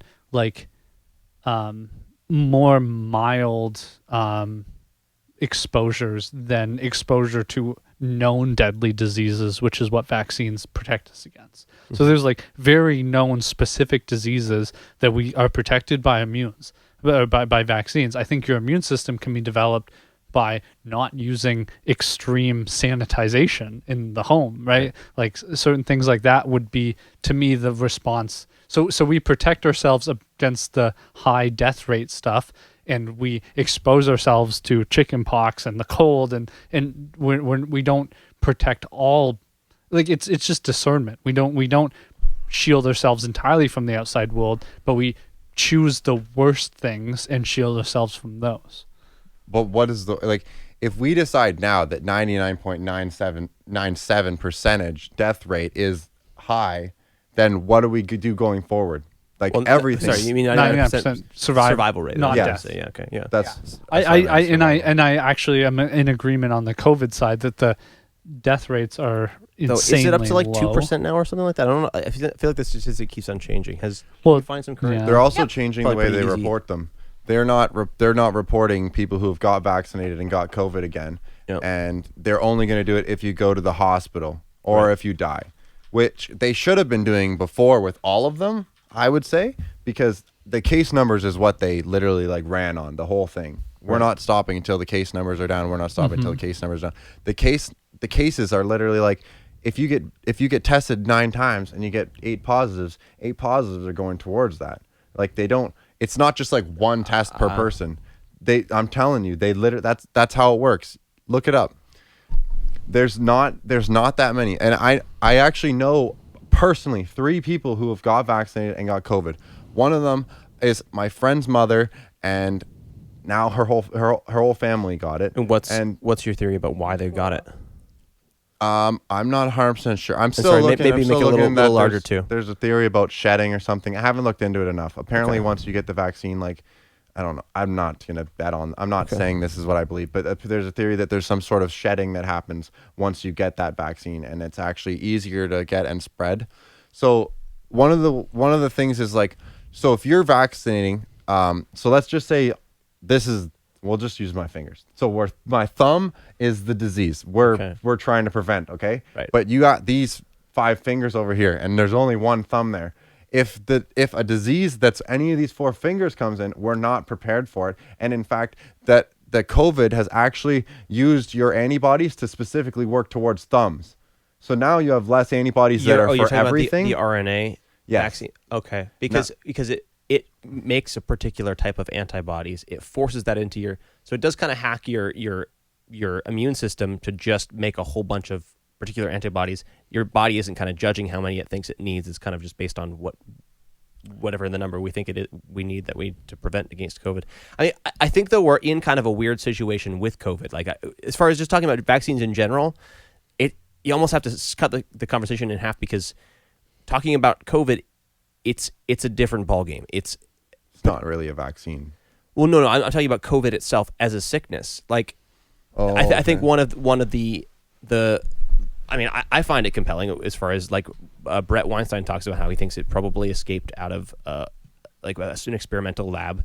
Like basically they're trying to figure out, or after SARS 1, which was really bad, they didn't want to have that happen again. So it's possible that they started to research on different forms of SARS type coronaviruses. Yeah, there's actually a guy who just came out who just did a huge art. It's so long. I'm reading halfway through it, but he said the same thing. Good on you for reading the whole thing. Yeah, so long, man. Yeah. But it's probably still right here. Just to get his name, I'm not going to read it all. But Brett's theory, anyways, is, and I think this is becoming more and more widely considered and accepted, is that they're studying these different potential sicknesses, basically creating sicknesses to test their technology to fight them.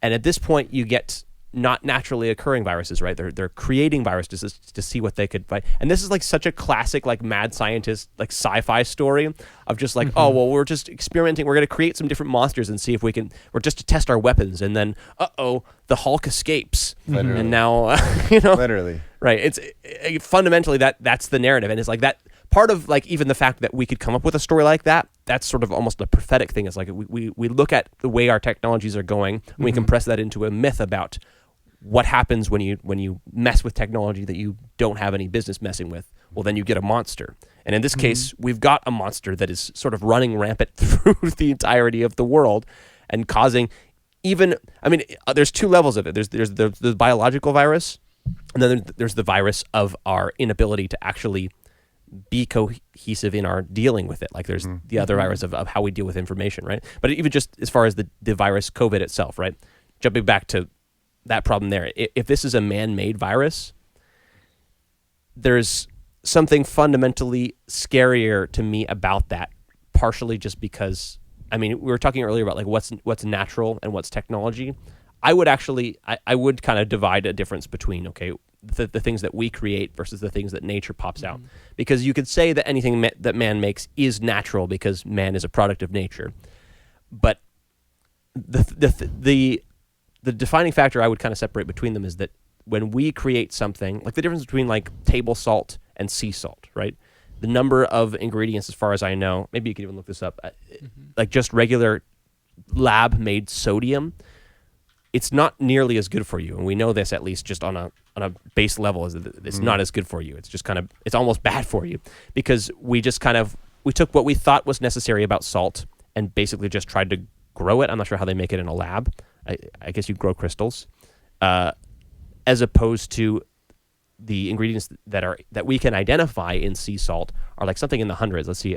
I think the difference is. Let's see if we can get this up here. No, it's like the difference is like 1 to 4 ingredients. No. Salt. Yeah, salt has. At least on the box. I do a lot of cooking. No. Okay, as far as when we're making salt. Yeah. So when we're making salt is 1 to 4 ingredients, but as opposed to sea salt, the diversity of the crystals that are involved there. Sorry, now I'm talking about crystals. The diversity of the crystals there is a lot richer. Like it says, what? Did you find anything about numbers here?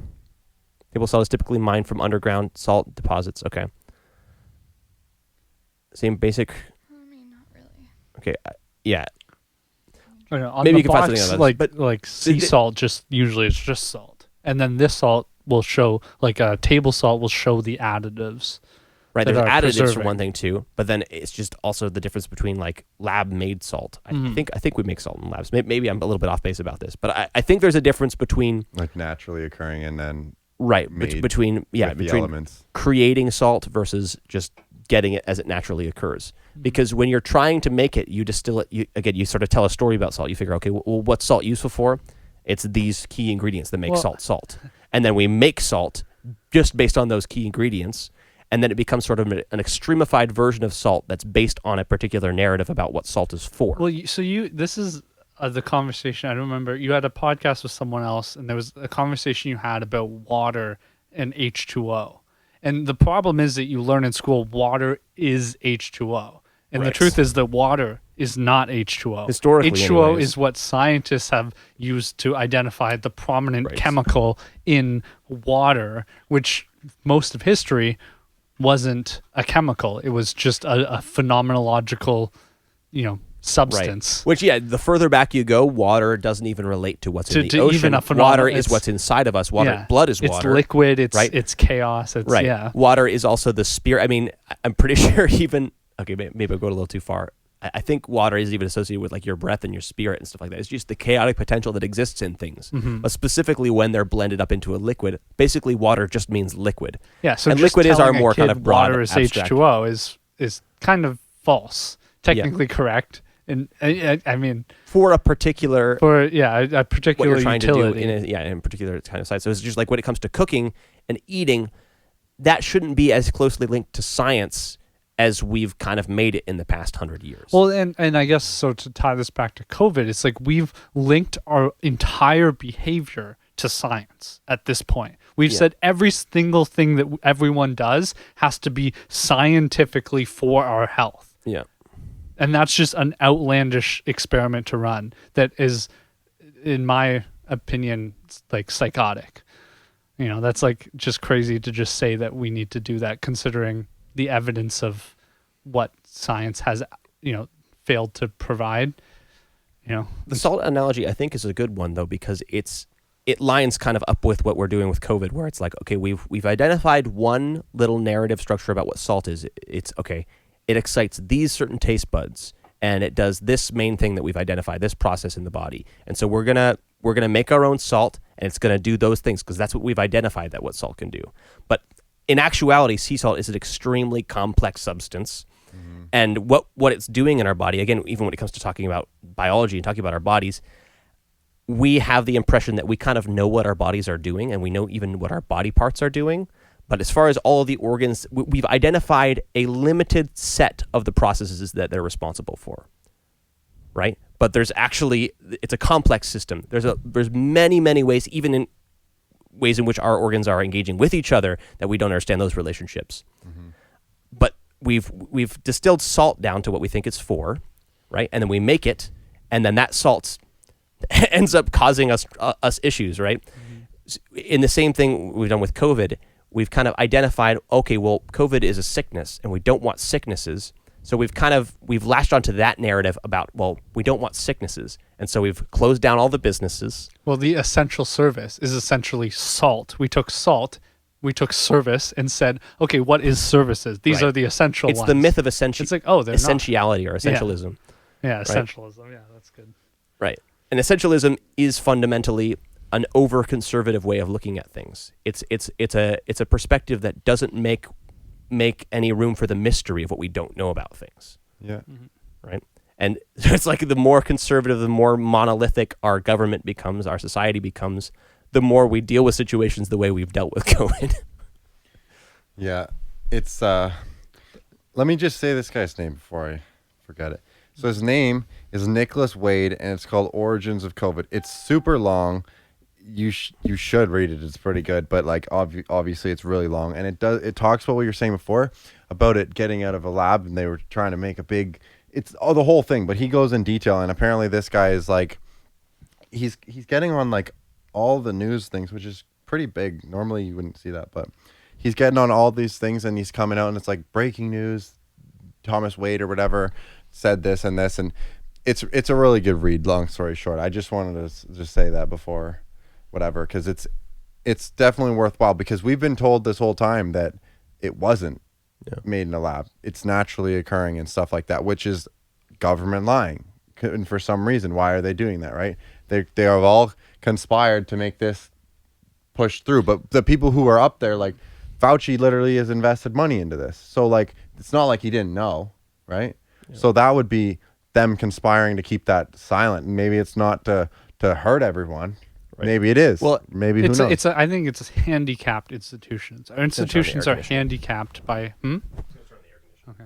Yeah, the institutions that we listen to are handicapped by certain controlling narratives like Stop Asian Hate that for some reason is connected with the idea. Like we have a trouble to disconnect the idea of like nations and races, and that's bleeding into, for some reason, how we can even interact with this, where it's like our institution are handicapped by this ability to, for some reason, not be able to say something that might be true, which is that it was probably leaked from a lab because of their connection. And again, this is what I said earlier, like we have this very strong belief that the ends justify the means. So if saying... Well, to some extent they do. Like when my dad, when I was a kid, he would tell me sort of a story about what's going on. Mm-hmm. You know, in any situation. I'm trying to think of a good example. Let's say there's some people outside of our house causing some trouble, and like there's a potential that I could get hurt. Maybe somebody's going to come in and break into the house or whatever. He has to go deal with some issues that are happening outside. If my dad sort of like focuses on a particular part of that story and says, "Oh, it's time for bed."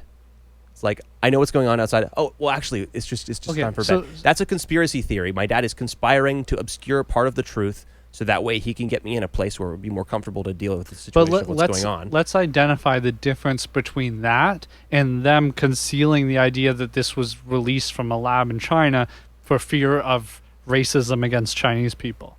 What's the difference between those stories? What you have in it? I never heard that's the reason they did it, because it was a lot of American money funding it. So why would it be? So I guess there's the Asian another hate thing. I thought was because there was like Black Americans were hating like Asian Americans specifically. I don't know. I sort of made that connection. But like I don't even like calling people by colors. I think it's so stupid, mm-hmm. right? But like that was the narrative around it, right? Like yeah. I think I don't like the idea of colors at all. You think people were just protecting their own, like disguising their own, what's it called, guilt in being participating in what went on in the lab? Like you think there was like, I mean, I also think, I know that there was American institutions funding the research in this lab in Wuhan, right? And so not being able or hiding the narrative that it was leaked from that lab is just trying to not expose their own, I guess, guilt in the release. I think that it being released from a lab is way different than them saying it came from a wet market, because a wet market is where they get the actual people get all their food, mm-hmm. and they're like saying that they're dirty. You know mm-hmm. what I mean? Because they eat different foods and stuff. From an actual lab. That's not. I don't know why you would hate Asian people from a lab, right? Especially that's funded from all around the planet. I agree. Right? I think that's. I think that would add more Asian hate with the wet. I agree. Idea. There was because that's more like hating Asian culture. Yeah, right. There's historical examples of their attempt to prevent of like hiding like evidence of like research around race because it would create racism. Like there's a disconnect from science and action and intent, right? So like saying like I'm the party of science, I'm doing what science tells me to do. Science doesn't tell you to do anything. Because science is funded by the government, and the government is fundamentally, especially the larger it gets, it's fundamentally populistic. Mm-hmm. It has to appeal to whatever the majority wants. The government can only extract things from science that allows them to continue to play that game with the public. So they can mm-hmm. only incentivize, they can only pay scientists to research things that can basically there's a confirmation bias that happens cyclically with science and just what people want to know. So is this connected with them trying to hide their connection to the research in Wuhan? I don't know. I mean, do you have a theory about this? No. I think people just don't want to be held responsible. For sure. I think- Especially like the governments don't want to be seen as untrustworthy, right? That Right. stops their ability to have the people supporting them, right? Yeah. So I think that that's a big thing. Like that's why I'm saying like a lot of it's PR for the most part, right? They're just trying to make the people happy and also get their agenda accomplished in some regards. Like I think a bigger agenda is the Great Reset that with Klaus Schwab and stuff like that. Like yeah. Okay. Tell me a little bit about this. I've heard this word thrown around a couple times. I still am not understanding what people mean by this. What is the Great Reset? The Great Reset is like Klaus Schwab's idea. It's like the fourth. Klaus Schwab is Klaus? He's a scary looking man. A very scary dude. Okay. And So we're already appealing to the Does he facial have a expressions a scar little bit? across his eye? Or what? I would think so, but he doesn't. I don't think. I think it's a K. Santa Claus? There, Schwab. It's first guy down below the other typing. So he's at the World Economic Forum, and it's basically the fourth industrial revolution with technology they're trying to bring forward. He says you'll own nothing, you'll be happy, that's their big thing. It's kind of crazy that they say that even out loud, but basically that's where the UBI thing comes in as well. Like we'll just work and we'll just fund your stuff. We'll bring everything to your house. We'll do all this stuff for you. And there's a lot of scary things that go on at the World Economic Forum if you look it up. But now you got Trudeau saying a Great Reset. You got Biden saying Great Reset. They all are saying the key terms. So those are the key terms, but what are some of the features of the Great Reset? It's basically heavy communism. Like I mean, really heavy. what are they saying in association separating with the it? 1% World even Economic farther? Forum? Wait, is this? We just said the World Economic Forum. That is this Klaus Schwab's guy, or is that? This is his website. Okay. This is There's literally an urgent need for global stakeholders to cooperate in simultaneously managing the direct consequences of COVID-19 crisis. To improve the state of the World Economic Forum is starting the Great Reset Initiative. Okay, it's an initiative. It sounds like a superhero movie. So it's taking place in the context of the United Nations General Assembly, the World Economic Forum's fourth and... Oh, crap, I can't see this now. Maybe somebody else want to read that? I can't see fourth. this one. Okay, now I can see better. There we go. Thanks. Where are we? Second line. A fourth and for the first time, fully virtual Sustainable Development Impact Summit, SDIS, will convene leaders from government, business, international organizations, and civil society, along with a diverse group of experts and innovators to initiate, accelerate, and scale up entrepreneurial solutions to tackle climate change and advance sustainable development. Still sounds like a lot of word salad. It's a lot of word jargon. They're basically using global warming and a bunch of other things to put in ways of... If we have a large enemy that we need to fight globally, then we need to unify globally. Of course, that's kind of the idea around it, right? But it's like really just making them richer, and we're just going to be like literally, it says you own nothing, right? And be happy. I think you'll just own nothing. I think the last part will just be like, oh, well, we said you'd own nothing, you know? I mean, you know, but... I feel like, though, again, we create our own monsters and then we have to figure out ways to deal with them. This is even just the fall myth of Genesis. Is like, okay, once you take the fruit of the knowledge of good and evil, then you have to create technology to deal with what you just screwed up. Like, once you realize that you're naked, now you need clothes. Once you start messing around with basically technology that allows you to transmit conversations all over the globe all the time and transmit biological like viruses all over the globe all the time with it, like everybody's constantly flying from country to country, you've sort of eaten a sort of tree of the fruit or of knowledge of good and evil. You've basically said, well, obviously it's good that we're all interacting. That's the tree of globalism. Yeah. We've eaten from the fruit of the tree of globalism. That's a certain knowledge about good and evil. Yeah. It's saying, okay, I think that it would be great if everybody was connected. That seems like a good idea. And I mean... But then it gets back to what we were talking about earlier. You have 5 people. We all get out what's going on, 10 people. Now you go with the whole world. Like, of course we're not all going to agree. There's so many different ideologies around the world. I'm just saying that there's 2 sides of this. That, yeah, obviously, if we're going to try and globalize, there's going to be that much more heavy-handed propaganda. So that's going to be a big problem. And we're going to probably trust the system that much less. So I don't even know if it's possible to have a cohesive global So like I guess identity. But our difference. Are you like? Do you think that they are going to be like? What degree of success do you expect from an initiative where people don't own anything? Like we already I'm have, not I guess, saying- some sort of debt. Like actually, COVID. This is just a weird, interesting article I read today. Credit card companies are scrambling because people are paying off credit card debt, and their primary interest or their primary income is on interest payments, and those are getting lower and lower. So they're starting to worry about like targeted ads, like more predatory ads for credit cards. I because- swear every week my credit card is reapproving me for like more for loans. more money. Yeah, they send me so many they're panicking because emails. people are paying off their credit card loans with COVID, which is kind of a funny reversal of the paranoia around it. Is that this is Right. actually, I think this has been a great check on certain consumerists. Like I think actually one of the things that is it's a problem, but it's also something we should solve, and it's an opportunity. Is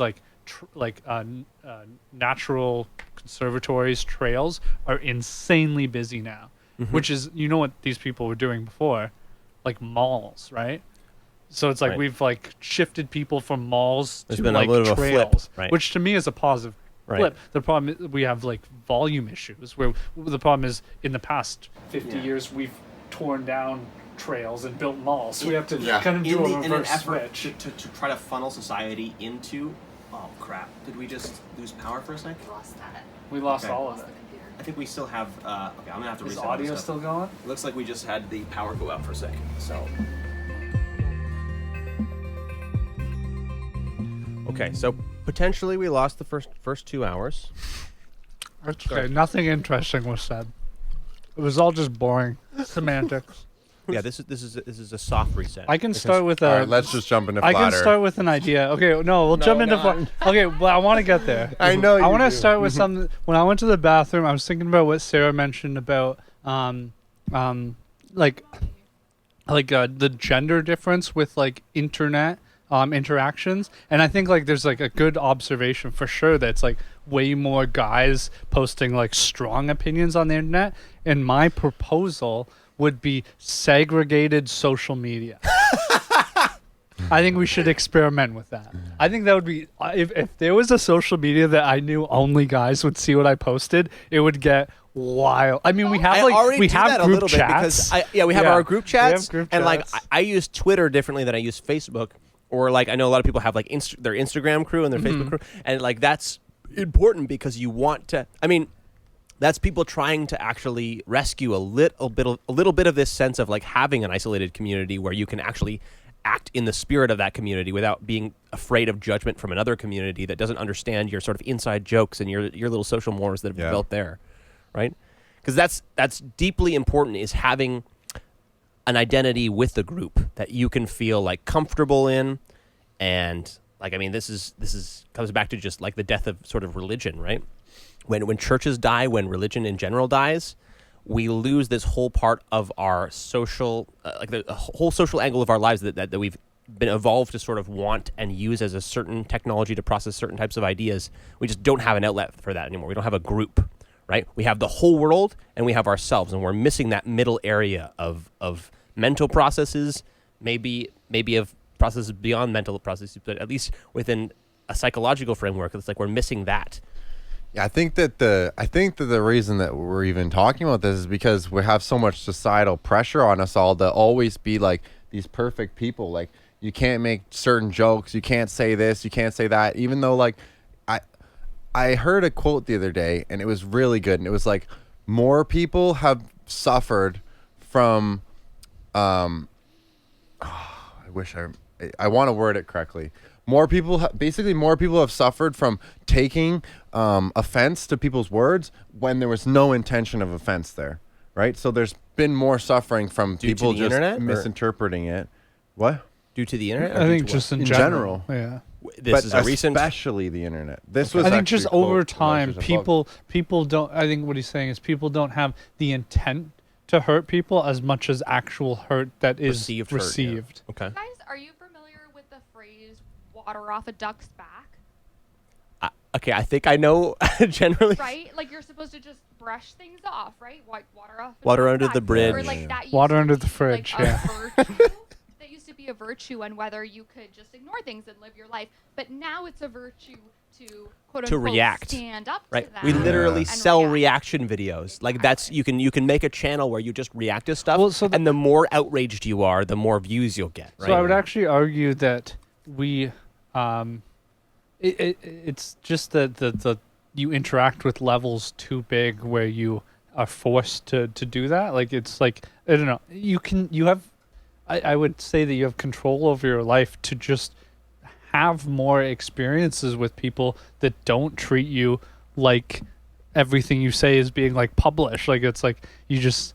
If it feels that way, you need to actually go and find some friends. That's like my genuine advice, right? It's like, and I think there's a bit beyond our control where like even like work relationships that maybe historically would be more casual have become like, you know, we are more likely to be employed by large companies, and yeah, you have to. And you they got interact those on the doctrines internet. and policies because they're enforcing Exactly. it on so many people, right? If you just got a small company, it's just like, all right, Joe, like that's the same idea. Like I really support small communities for the same exact reason. Like when you expand, you lose that, right? Like if there's homeless Joe, right? Let's say his name's Joe. Homeless Joe's there, and you got 100 people in your city. Everyone knows who homeless Joe is, right? So homeless Joe's there, and you go, homeless Joe needs a job. Like, and they're like, well, he doesn't, like, I'm not saying all homeless people are like this, but he's like, well, homeless Joe is homeless for a reason. He doesn't work hard. It's like, but we're his community, right? So now, since we have that personal relationship with them, people are like, whatever, just give him something to do. Like, let's give him something. Let's let him make a living. Let's think about that. But once you get bigger, you lose it. And like, that's why globalism scares me so much. Like, that's the furthest Can extent become of less and all less of connected. this. Yeah. I mean, this is why currently cities concern me. Just like that seems to be something that we're just kind of we've all just swallowed that pill already and act like it's just normal. But cities are kind of fucked. Like, no, I think COVID's exposed that for sure. Like, just big cities used to be prices only went up for living there, and there's, you know, if anything, sort of stagnant. There's people leaving more. There's more people leaving than ever before from Right. big cities right now. But there's the problem with the city is exactly what we're talking about, where it's there's no direct interaction or there's no consistent interaction with the massive, you know, amorphous body of people that you're supposedly in a community with. Like you're all part Well, of New and I think York, that's right? a metaphor for the viral spread within a city, right? They're almost like the same problem. There's just the idea or the actual, you know, particle of the virus are both problems in Right. large communities that aren't, What- you know, regulated by good social. So is there a connection there between that sort of information, so the sort of information that is possible to transmit around in a city type structure, or we're kind of comparing that to the internet, right? This kind of massive community of people. There's certain kinds of information that can transmit more easily than others. Does this kind of translate over into the conspiracy theory thing? Like I think that's again, within a larger community, you need to have a simpler story in order for it to be transmissible, in order for it to be viral. You need to have something that kind of meets everybody. This is like the temptation to sell out that all like movies and artists are like railed on for, is because they're trying to sell to too big of an audience, and they've kind of lost the spirit of what they're doing. So they've kind of over-compressed the idea, made it too simple, where it's not actually artistic anymore. That's the sort of information that can become viral, is when it kind of it plays to everybody. It's this populist type of storytelling, right? Is that, you know, when you're telling a conspiracy theory, or when it kind of takes root and becomes a story that people latch onto, is that same kind of thing? It's like it's a myth-making mechanism where you're trying to sell a story to people, or like, well, I guess I'm bringing this back to you because I'm wondering personally, when you want to kind of deliver a hot take on social media about something that's going on, whether it's a conspiracy theory or not, are you thinking about, I mean, what's the process there? Are you just thinking, I want to share the truth and people need to know this? Or is it partially, I mean, and this isn't like an accusation because I do this too. I'm thinking I'm not easily offended. You do sell to say your whatever. audience. Whenever I post something on Facebook, I'm like, what would get likes, right? What would get people to be interested in this? And so, like, sometimes I'll say something a little bit nutty, a little bit on the fringe of what's okay, just to kind of, like, get a rise out of people. I'm wondering if the combination of this myth-making technology and the incentive to want to get a response from people from a particular perspective that, like, is kind of into, like, getting attention for telling an edgy story, if there's a kind of a combination there. It's just like conspiracy theories are almost partially just people wanting to play to the crowd of people who want to hear a crazy story. I would say that I wouldn't personally. I don't think I lean towards trying to make a story. I would say I'm actually genuinely, I care about people, and I'm like, this is my opinion and I'm going to put it out there for you, and it's not to tell people what to do or what to believe. I'm like all for like doing whatever you want. You know what I mean? Like, as long as it's not affecting other people negatively, right? Yeah. I'm all for it. So when I go and I post something, it's more so like, I bet people haven't researched this. Most people in their day don't have enough time to look around at all this stuff, right? Or look at so-and-so. But over the years of me like looking into these things, I just have people who like put up good stuff, right? So I can put that forward, or I just know certain places to look, or like I can read through certain like language that's like legalistic, like what's it called? Legalese. You know what I mean? It's like PR language, right? It's like, and I'm like, so if I'm posting an article, I'll post what I think is an interesting, like, look at this, like, this is really hypocritical. So here's a quote from the article, and you can read the article for yourself here. And then my comments are always open. I always respond to people in the comments, right? I'm always open for discussion. That's one of the biggest things that really bothers me, is if someone will make, like, doesn't like really get to me, but it's like, it's annoying. Like, why would you like, okay, so I'll just explain what it is first. So when they comment and they won't continue the conversation or something, they just want to get their piece. I was like, okay, well, like, why did you like, you can personal message me if you want to have a real conversation. Maybe you don't have enough time. I don't know what it is, but if you don't have enough time, then I don't know why you're getting involved, right? Like, I'm trying to have serious conversations. I'm trying to keep that community there that I don't feel like we have. Like, I really like small town feel. I really like talking with people. I'm a very talkative person. I love to be around people and stuff like that. So I don't really care for what people think about me at this point. Like, I'm sure a lot of people think I'm just whack, but like at this point, so there's a shift of like, you used to care in a way that you didn't, or you used to care in a way that you don't now. This was a long time ago though, to be honest, like elementary school kind of thing. Like, so in elementary school, I was the nicest kid when I was really young, right? The nicest kid, whatever. There was this kid that I used to hang out with, and he's like, yo, we should steal these plastic springs, right? Yeah. This is just the start of it all. Just let me get it. We'll be fast. It won't go forever. Like. Okay. But he goes, the teacher had these little springs, right? You'd have blocks, you had all these things. He's like, let's take these. And that was my first time ever doing anything bad. So I vividly remember like feeling terrible stealing this little green plastic spring. That moment, I was still a nice kid, but I slowly deterred, and I wanted to become the most popular kid, right? So grade 3, I was like, I made this change. I'm like, I'm gonna do this. So I dated the girl. I wasn't supposed to date anyone. I dated like the girl I thought was the hottest girl in the class. You know what I mean? I fell in love with her. I got screwed over, but mind you, but whatever. That doesn't matter. It was a young thing, right? I caught her hugging someone else, right? Like, no. Oh, damn. But anyway, but I was really focused on my image, and I would lie, and I was not very nice. I was manipulating people, right? Mm-hmm. And like, I got to that part. Me and my friend were literally the most popular kids at the school, and I had the hottest girlfriend and blah, blah, blah. And it all crumbled in on me, and I realized, like, why am I doing this? Like, that's not who I am. So when I went to high school, I was like, I'm not going to be this person anymore. And I made the active effort to not join sports teams, and I love sports because I was like, that's where the dicks are. Those guys are douchebags. You didn't want to do the same thing. You didn't want to, like, because it seems like you're describing a form of like kindergarten level populism. Yeah. Right. Where you're, right. Yeah. You're trying to play the character that you think people want to see. Yeah. And I did a good job of it, and I was good at manipulating people. Like, my brother, when we were growing up, like, he was always physically stronger than me, so I had to figure out how I could do it, right? He'd be like, I'm going to punch you. And I'm like, oh, you're going to punch someone smaller than you? And then it just gets you thinking, right? It's like, I can't punch someone smaller than me. I'm like, oh, what are you going to do that? Like, that's not strong, right? So I figured that out, and then I did all that. But anyways, I said I wasn't going to join sports teams because I figured that's where these people are, right? And I didn't, and after that, like I realized that's not the big deal. I tried to join them in grade 11, like the football, rugby. They told me I didn't play junior. It was kind of stupid, but anyways, I ended up being friends with these people, and it didn't go wrong. You know what I mean? And I could still keep who my character was, and I really respected that about myself, that I could make that change even.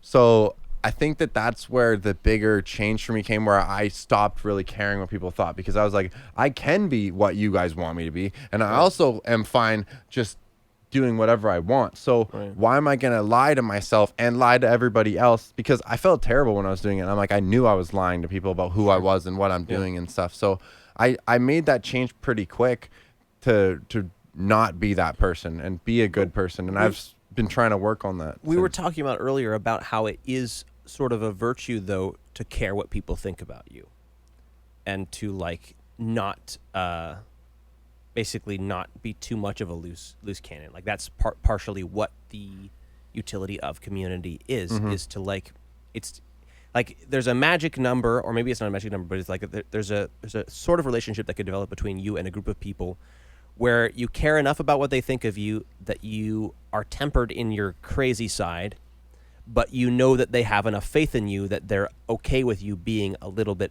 of an individual and having some of your own ideas and straying a little bit from the course, right? Yeah. But if you get to the point where you literally just don't care what the community wants about you at all, that, I mean, you basically you're throwing out this really important technology of communities. Of course. Right? I sort of had a similar, or a total opposite, like kind of trajectory growing up, where it was like, wasn't ever cool, and my way of dealing that was to totally swing to kind of where you say you ended, where it's like oh, well, screw what other people think. And I actually realized that my behavior, not caring what other people think, generally was being a dick, because I didn't care that they thought that I was a dick. And I was totally oblivious, like realizing there was like, oh, people, like, I think, well, there was a double-edged sword there, where it was like, I was saved from there was a lot of kind of pain of adolescence I was probably saved from not trying to appeal to other people, but there was also certain things that I took a lot longer to learn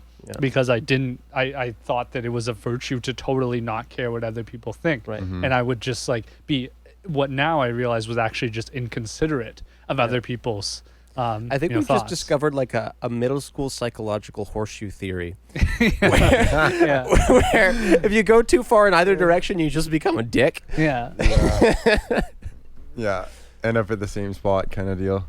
Yeah. Well, and so like where do you go as like an adult coming from both these experiences? I think there's probably a similar sort of antidote that is, I guess it's just the reintegration of the shadow. The shadow for me that I made was like caring what other people thought. I kind of labeled that as something that was bad and painful, and I pushed it out, and then I had to reintegrate that. And I think on the other side, there's, I guess, Sorry, not is that caring. me? Is that you? Oh, okay. Well, I guess mine was not caring. Yeah, caring what other people thought was something I pushed out, and then like not caring was something that you would say you would like over appeal to people. I guess, I guess that's a manipulation. You almost side. become like, sometimes then you start playing to the crowd of people who think you're a badass for not caring. Which Yeah, I true. feel like that's Yeah, what yeah. Trump did to some extent. Yeah. He was the guy who didn't give a shit, and then there was a bunch of people that wanted him to not give a shit. So then he became a new sort of populist, where he had to play to the people who wanted him to be this guy who was always saying and this outrageous is where things. actually I would say I'm probably more extreme than you on my perspectives about mistrust, where actually I think you buy in more to specific theories, but I distrust almost all of them equally. where like Yeah, I that's almost what I was wondering is that, so when it comes to mistrust, like you've actually bought more deeply into certain narratives about where where reality might be going, or what I'm the government's open up to changing my opinions, though, Okay. right? Like, I have a theory of why things are the way they are, and it seems to make sense in my grand scheme of things. You know what I mean? I make sure everything kind of clicks on all points, and if that works for me. If someone proves it wrong, it's different. And back to like the thing before about like populists, like us being popular or not popular, I think I learned like both sides of the spectrum there, right? Of like, what it is to be popular and like what it takes to do that in a small scale. Obviously, this is just elementary school, right? But like getting people to appease to you and like who you are, and like sometimes that's not even who you are, and like I forgot the one thing I was gonna say. It's all good. You're connecting this though. How did you get here? Why did you want to tell this story about? I guess no. I was asking you about whether or not you were pitching some of this, some of the conspiracy theory stuff, or some of the hot takes. You was connected to like a desire to play to a certain mass, to play to a certain crowd. Mm-hmm. And so you don't feel like any of that's there? No, like I really don't. I genuinely like really care for people a lot. Like I love everyone, and I'm a very blunt person, so it might seem like I'm rude to some people, but if you actually know me, like I got a big heart, and I'm not like that, right? So I pushed the that's what I was gonna say. Sorry. So I know what society expects of me, and I know they expect you to fall in line to some degree. I like to push that line a little bit, somewhat, for other people to see that they're allowed to do that. Because, and I try not to push it too much, right? Well, if you go too far, then you don't become somebody who is an example of somebody who's in the group that's pushing limits, but somebody who's outside of the group and is just a weirdo. Exactly. Right? So I like to think that I'm there showing people like, hey, like you don't have to go with all of this stuff, right? Like you should be a free thinker, right? I might be wrong about certain things, but like you prove me wrong, I'll be like, for sure. You know what I mean? Like I didn't know what we were talking about earlier about the fetal cells and like maybe they come from somewhere else too. Like, you know, you could go further down the rabbit hole. Like maybe they come from somewhere else as well. And this is just one of the examples they're giving you. Yeah. I don't know. But right there, like, I didn't know that they were using them from in vitro fertilization. I didn't know they were doing that. Right. So that I just learned something new, and I'm going to take that with me. This isn't about me. Like at the end of the day, like, I'm not the smartest guy on the planet, and if I were to say that, that'd be the dumbest thing ever. Like, and I would be proving I'm not. Like, I don't, you know what I mean? Like, well, and I think that's the thing that more people probably on the other side of like criticizing conspiracies need to learn, is that they genuinely think that they're not falling into conspiracy theories just because they're smart. I've heard that over and over again. Oh, I paid attention in science in high school. That's why I don't think X. It's like, that's absolutely, like, I mean, maybe that's why, but that has nothing to do with intelligence. You just believed what they told you in high school. Your science teacher just believed what they told them in university. Mm-hmm. Like, it's just a long chain of... Because a lot of this is not teaching you how to go through the process of distinguishing facts from fiction. Which, again, maybe facts and fiction isn't the right dichotomy, but distinguishing facts maybe from propaganda, or maybe distinguishing truth from propaganda. Again, I think probably facts and fiction, that's just fundamentally a bad dichotomy, because fiction I hear what you're saying. Isn't something that is wrong. Fiction is something that actually sometimes is more true. Again, it's compressed truth into a myth. Right? Mm-hmm. And facts are not something that actually... facts are things that haven't been wound up together into a story yet, right? It's just information. I think typically but both... truth versus propaganda, that's a little bit better. Both sides are ignorant. Like people are probably illiterate on facts just as much as they're illiterate with fiction. Like we are just sort of deprived of both in this weird way, but like...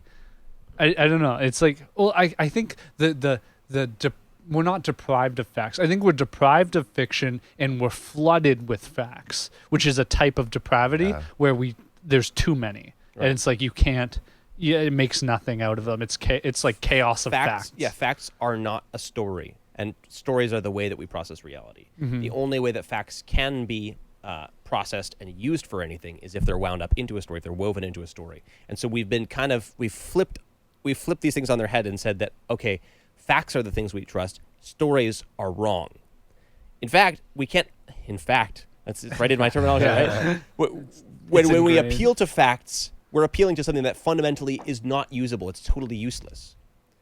Facts aren't something that have been created or that have been formed into a story that we could base our actions on, right? Our actions are always based on a story, right? Mm. It would be better for me to go, I need to go to the bathroom. That is a story about what should happen right now. Like, maybe technically I'm building it out of certain indicators I'm getting within my body, and it's like I'm compressing that into a narrative about what needs to happen. So stories are you don't go like my bladder is feeling, and they, right. Yeah. Right. Yeah. Saying my bladder is at this much pressure is in my bladder. It's like that actually you haven't converted that into something you could act on yet. Right. So facts don't tell us how to act, but we've kind of flipped this philosophically backwards in our current day, where we think that facts are what tell us how to act and stories are just lies. Whereas, again, that's just the opposite. Yeah. Well, it's like nothing's more annoying than like I'm the party of science. Like the other party is anti, and I am pro science. It's like what? Like that doesn't make any sense. Yeah. It's like what you're just using that so that you don't have to actually tell me what you're trying to do. Right. It's like but that's where like it's just like I have like this deep distrust that like is actually on all sides, where it's like no one's actually being upfront. So I'll just like trust I basically only trust people I talk to in person. That's like my rule of thumb is like if I've read it anywhere, it's like maybe it's true. It probably doesn't matter. Generally, the things I interact with that matter to me are people. Yeah, I have a few friends who've just totally like, they started looking into things and they're like, you know what? I don't care about anything except for what's in front of my face, what I can feel, touch, see, and talk to. Exactly. That's all I care about, and that's all that matters to me. And it's kind of weird that would happen, right? That should be a basic human right, I think. Right? Yeah. That like all you are responsible for is right in front of you, right? Like it's crazy that we think we're so responsible for all these different things that are happening halfway across the world, especially. This is that last podcast that we did, Garrett, where we kind of talked about that what I was trying to talk about was like that a big problem is a hyper focus on things that you can't control, right? Which is I think that's actually deeply connected with conspiracy theories and it's like both conspiracy theories and general institutions are about trust, right? And trust is inherently the realm of things that you can't control. There's the things you can control and things you have to trust other people for, and it's like you just don't spend too much time on those things.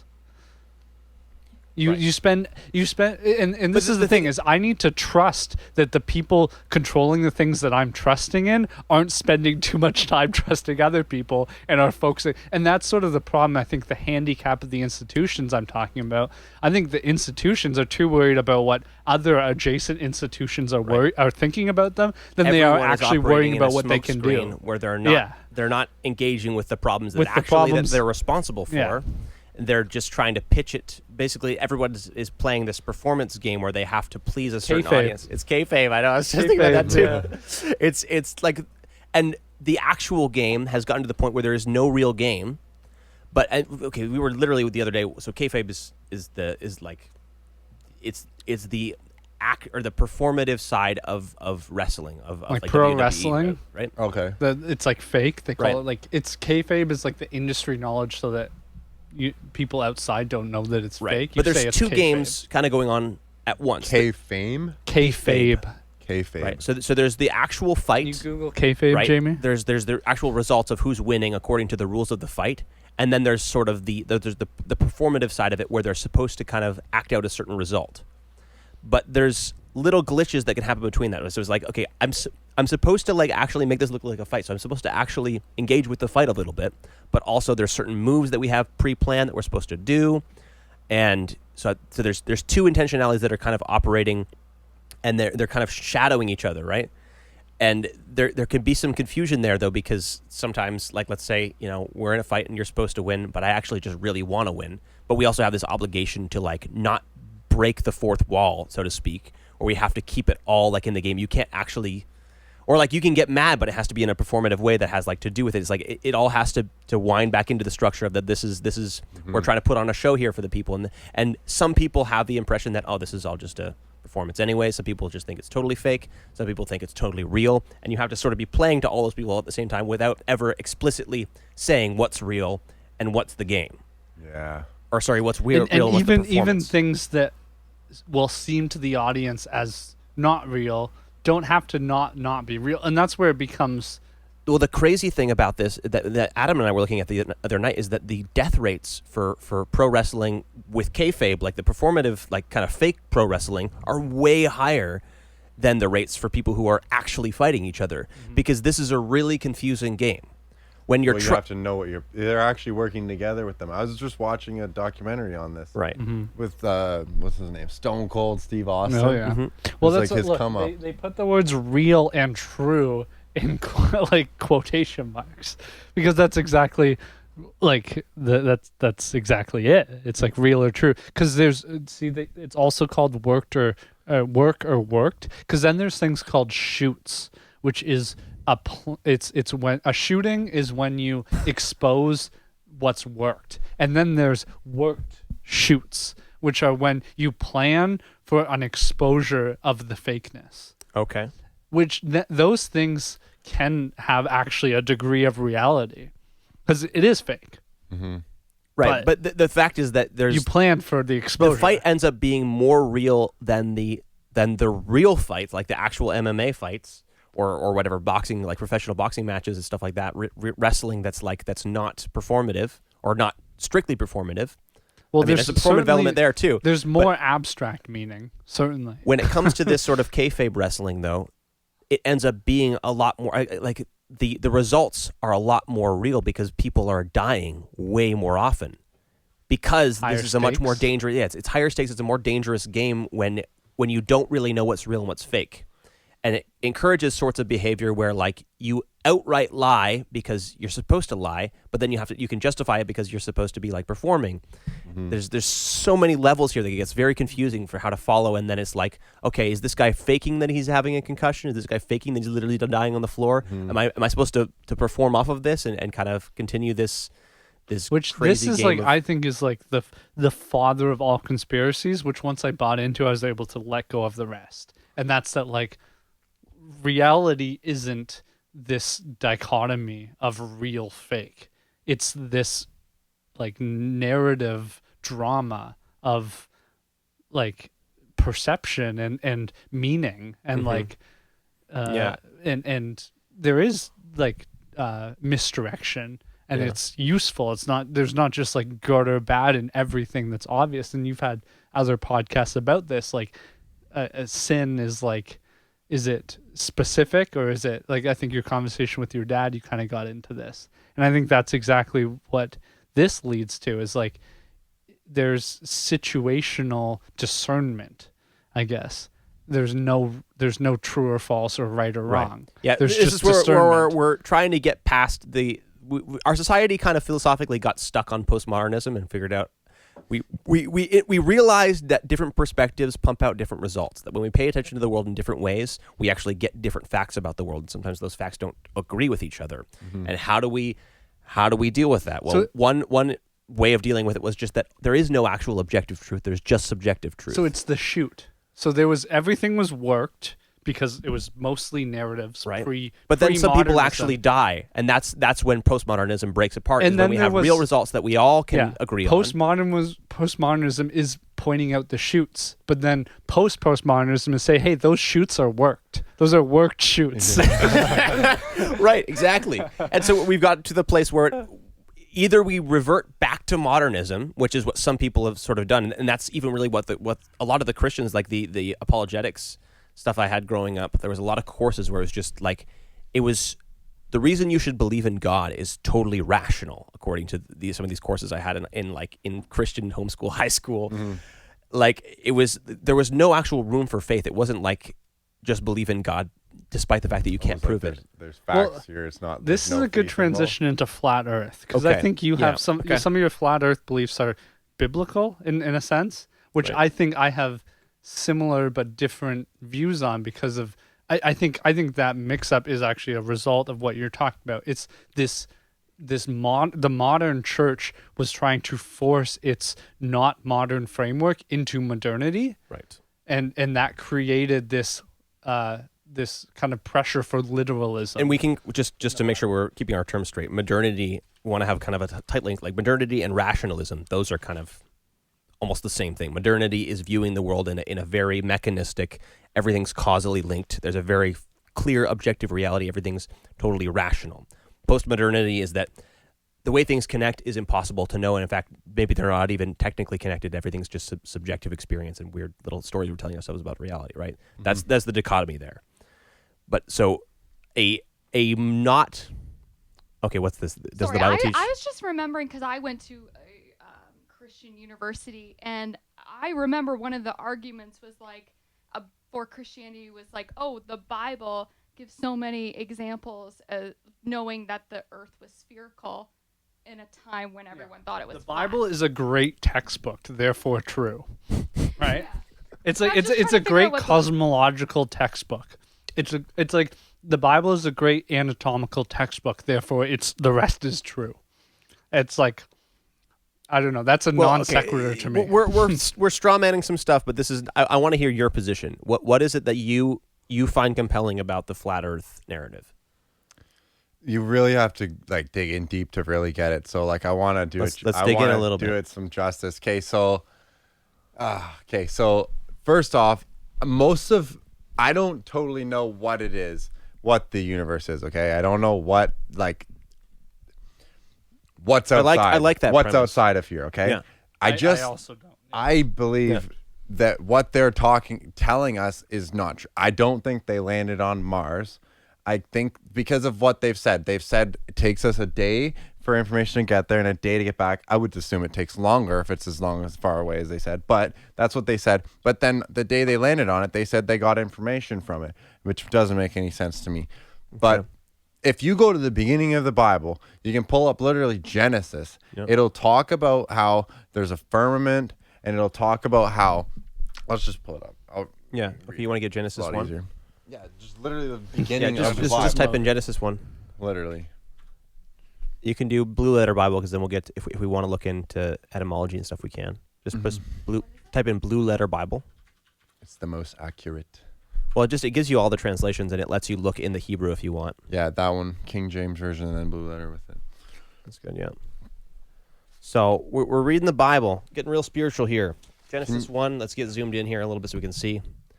So in the beginning, God created the heaven and the earth, and in the earth was without form and void, and darkness was on the face of the deep. And the Spirit of God moved upon the face of the waters. That's a key point, though. The face of the waters, okay? The deep and the waters, okay? So that's clearly water, I would say. That, in my personal belief, that's water, okay? God said, let there be light. Light was there. He said that was good. Light from the darkness he separated. That's kind of cool if you actually think about that in separate terms. He made light and darkness before he made the sun and the moon. Right. Because it actually comes after, which is just kind of cool. He called the light day, he called the darkness night, and evening in the morning. So there we go. Genesis 1:6. And God said, let there be a firmament in the midst of the water. So let's just say this is... Okay, so firmament is not a word that anybody has ever heard. Look, Yeah, what's a look up the firmament? definition. Okay, so you of it. press tools on the side left there. On the left, at the on the left, you see it says tools, and then you can scroll down. It's going to show you each word on Strong's. Just scroll. It's going to show you each word. God said, "Let there be a firmament." See over there, 7549. That's the number for the lexicon. No, up a little bit. A firmament. See on the left, it says a firmament. Rakia. Yeah. So you just go click. Oh no, you want to go back again. You want to click. Okay, just Yeah, go back go back. Sorry. on the other side. If you scroll down and you click the number that's associated with the word, it'll bring up the firmament. So it says, yeah. So this is the Hebrew word. Obviously, can't read that. But Rakia. rakia. Masculine noun. Okay. So masculine is paternal. Okay. A pattern. Yeah. Look, it says solid, right? So firmament is a pattern of Well, let's just form. look at the definition here. It says extended. Mhm. Sorry, go up again. It says an extended surface, solid, an expanse, a firmament, a flat as base or support, firmament, a vault of heaven supporting waters above. Okay, so it's something that it's holds very the waters clearly above. about water. Considered by Hebrews as solid and supporting Okay, but waters then what is? above. I think we need to go back to water in the very first. We need to look at water. Okay, but is this? I think this is also look from what I saw there. It doesn't look like there's any other usages of that word even anywhere in Genesis Scripture. Yeah, it too. said there was only... Yeah, I want to look at water here. and the earth was without form and void. Earlier in the podcast, which might have been, Yeah, if it was we can deleted, we'll recover see. that. We'll see If we can not, get it back, we yeah. talked about a previous podcast that you had where water was, science says water is H2O, right? But I believe that's false. Water is not H2O. Water historically is a lot of things. So Yeah, and that's I think I get is my That's where is the my trail-off gripe happens with here. this exact But wasn't thing it is always you're liquid, saying though? When it's talking about water, it's always liquid, it's no? chaos. It's water is H2O and then liquid and then chaos. Right. Water in this language, and none of us are linguists here, so we're just kind of going off of, like you're going off of the people you trust, and I'm going off of the people that I've heard teaching about this stuff. From what I understand about water in an ancient perspective, water does not mean H2O, right? They weren't doing science back then. I don't think it's the same kind of water if we're Right. gonna, once we get into this. Right. It's not, I don't think it's the same kind So of I don't think so either. I think to them, water was a really massive category, and it meant basically liquid in general. Is but it even feminine? more, Curious. Is it I'm feminine? pretty sure it's feminine, yeah. What's it up there? Oh, no, it says masculine noun as well. Masculine noun. Interesting. But so water is something that is basically just unformedness. It's matter that hasn't been formed into a cohesive structure, right? So anything like if you were to blend up a human, it would you've taken the form away from a human. You've cut it down, and now it's water, Okay. right? Or if you were to like dissolve a society, it's dissolved into water. Like if you just destroyed the government of a society, it became water. Okay. Right? It's almost like it's not quite metaphorical. It's talking about an actual pattern of like, or an actual Liquidity almost. liquid. Yeah, it's Like just it's separated stuff out. that has the stuff that hasn't been formed together. That doesn't have a structure to it. Which is almost not scientifically distinguished from gas. yeah, gas right? is almost. So we now have the category of gas, but that's almost the same thing. I think we're getting too far though, because if you actually keep reading, like it gets you want to go very back to specific. Okay, all right. Let's read through this. Right. So your- Genesis 6 says, "Let there be a firmament in the midst of the waters." So you got waters here. The firmament is in the middle of the waters. Okay. Right. Let it Well, divide the midst. waters from the waters. You're saying Right. midst So there's means water up middle. top, water below. Okay. It has, I mean, I think that makes sense given the Right. context there. God made the firmament, then divided the waters which were under the firmament from the waters which were above the firmament, and it was so. So now the waters aren't touching anymore. He's divided them, which you would think the waters now gone down, I would assume. Like guys like the sort of the creationist apologists that I listened to growing up, who I really deeply believed in. I mean, I find another model more compelling now, but at that point when I was listening to them, they had sort of an answer within the evangelical tradition for this. Is that, okay, well, the waters above, that's the clouds, right? There's water in the clouds. Well, that's there's- vapor. there's- That's gas, right? And that's but it's still water. Metaphorically, that's what I was saying. saying. There's no distinction between water and gas in the form of less solid. It's more like they're solid and not solid. And it said it was solid, though the firmament itself is solid. Yeah, because it holds up the water. Yes. Right. So those are Okay. Right. And so that's sorta- again. So there's some form, there's something that's keeping those from holding down. Like you could talk about again. So if we're talking about a phenomenological perspective, and this is okay, so like an ancient perspective of things, we're not doing science here. We're talking about the functionality of things, right? In an ancient perspective, an eye is not the biological, like the little thing you could hold. Your eye is your ability to see, right? In Hebrew, your back is not literally the skin on your back, like this piece of your body. It's what comes behind you, right? This is how phenomenology works. This is how this is how Hebrews thought about things, right? So when it comes to water, when it comes to something being firm, that doesn't again mean like material solidity.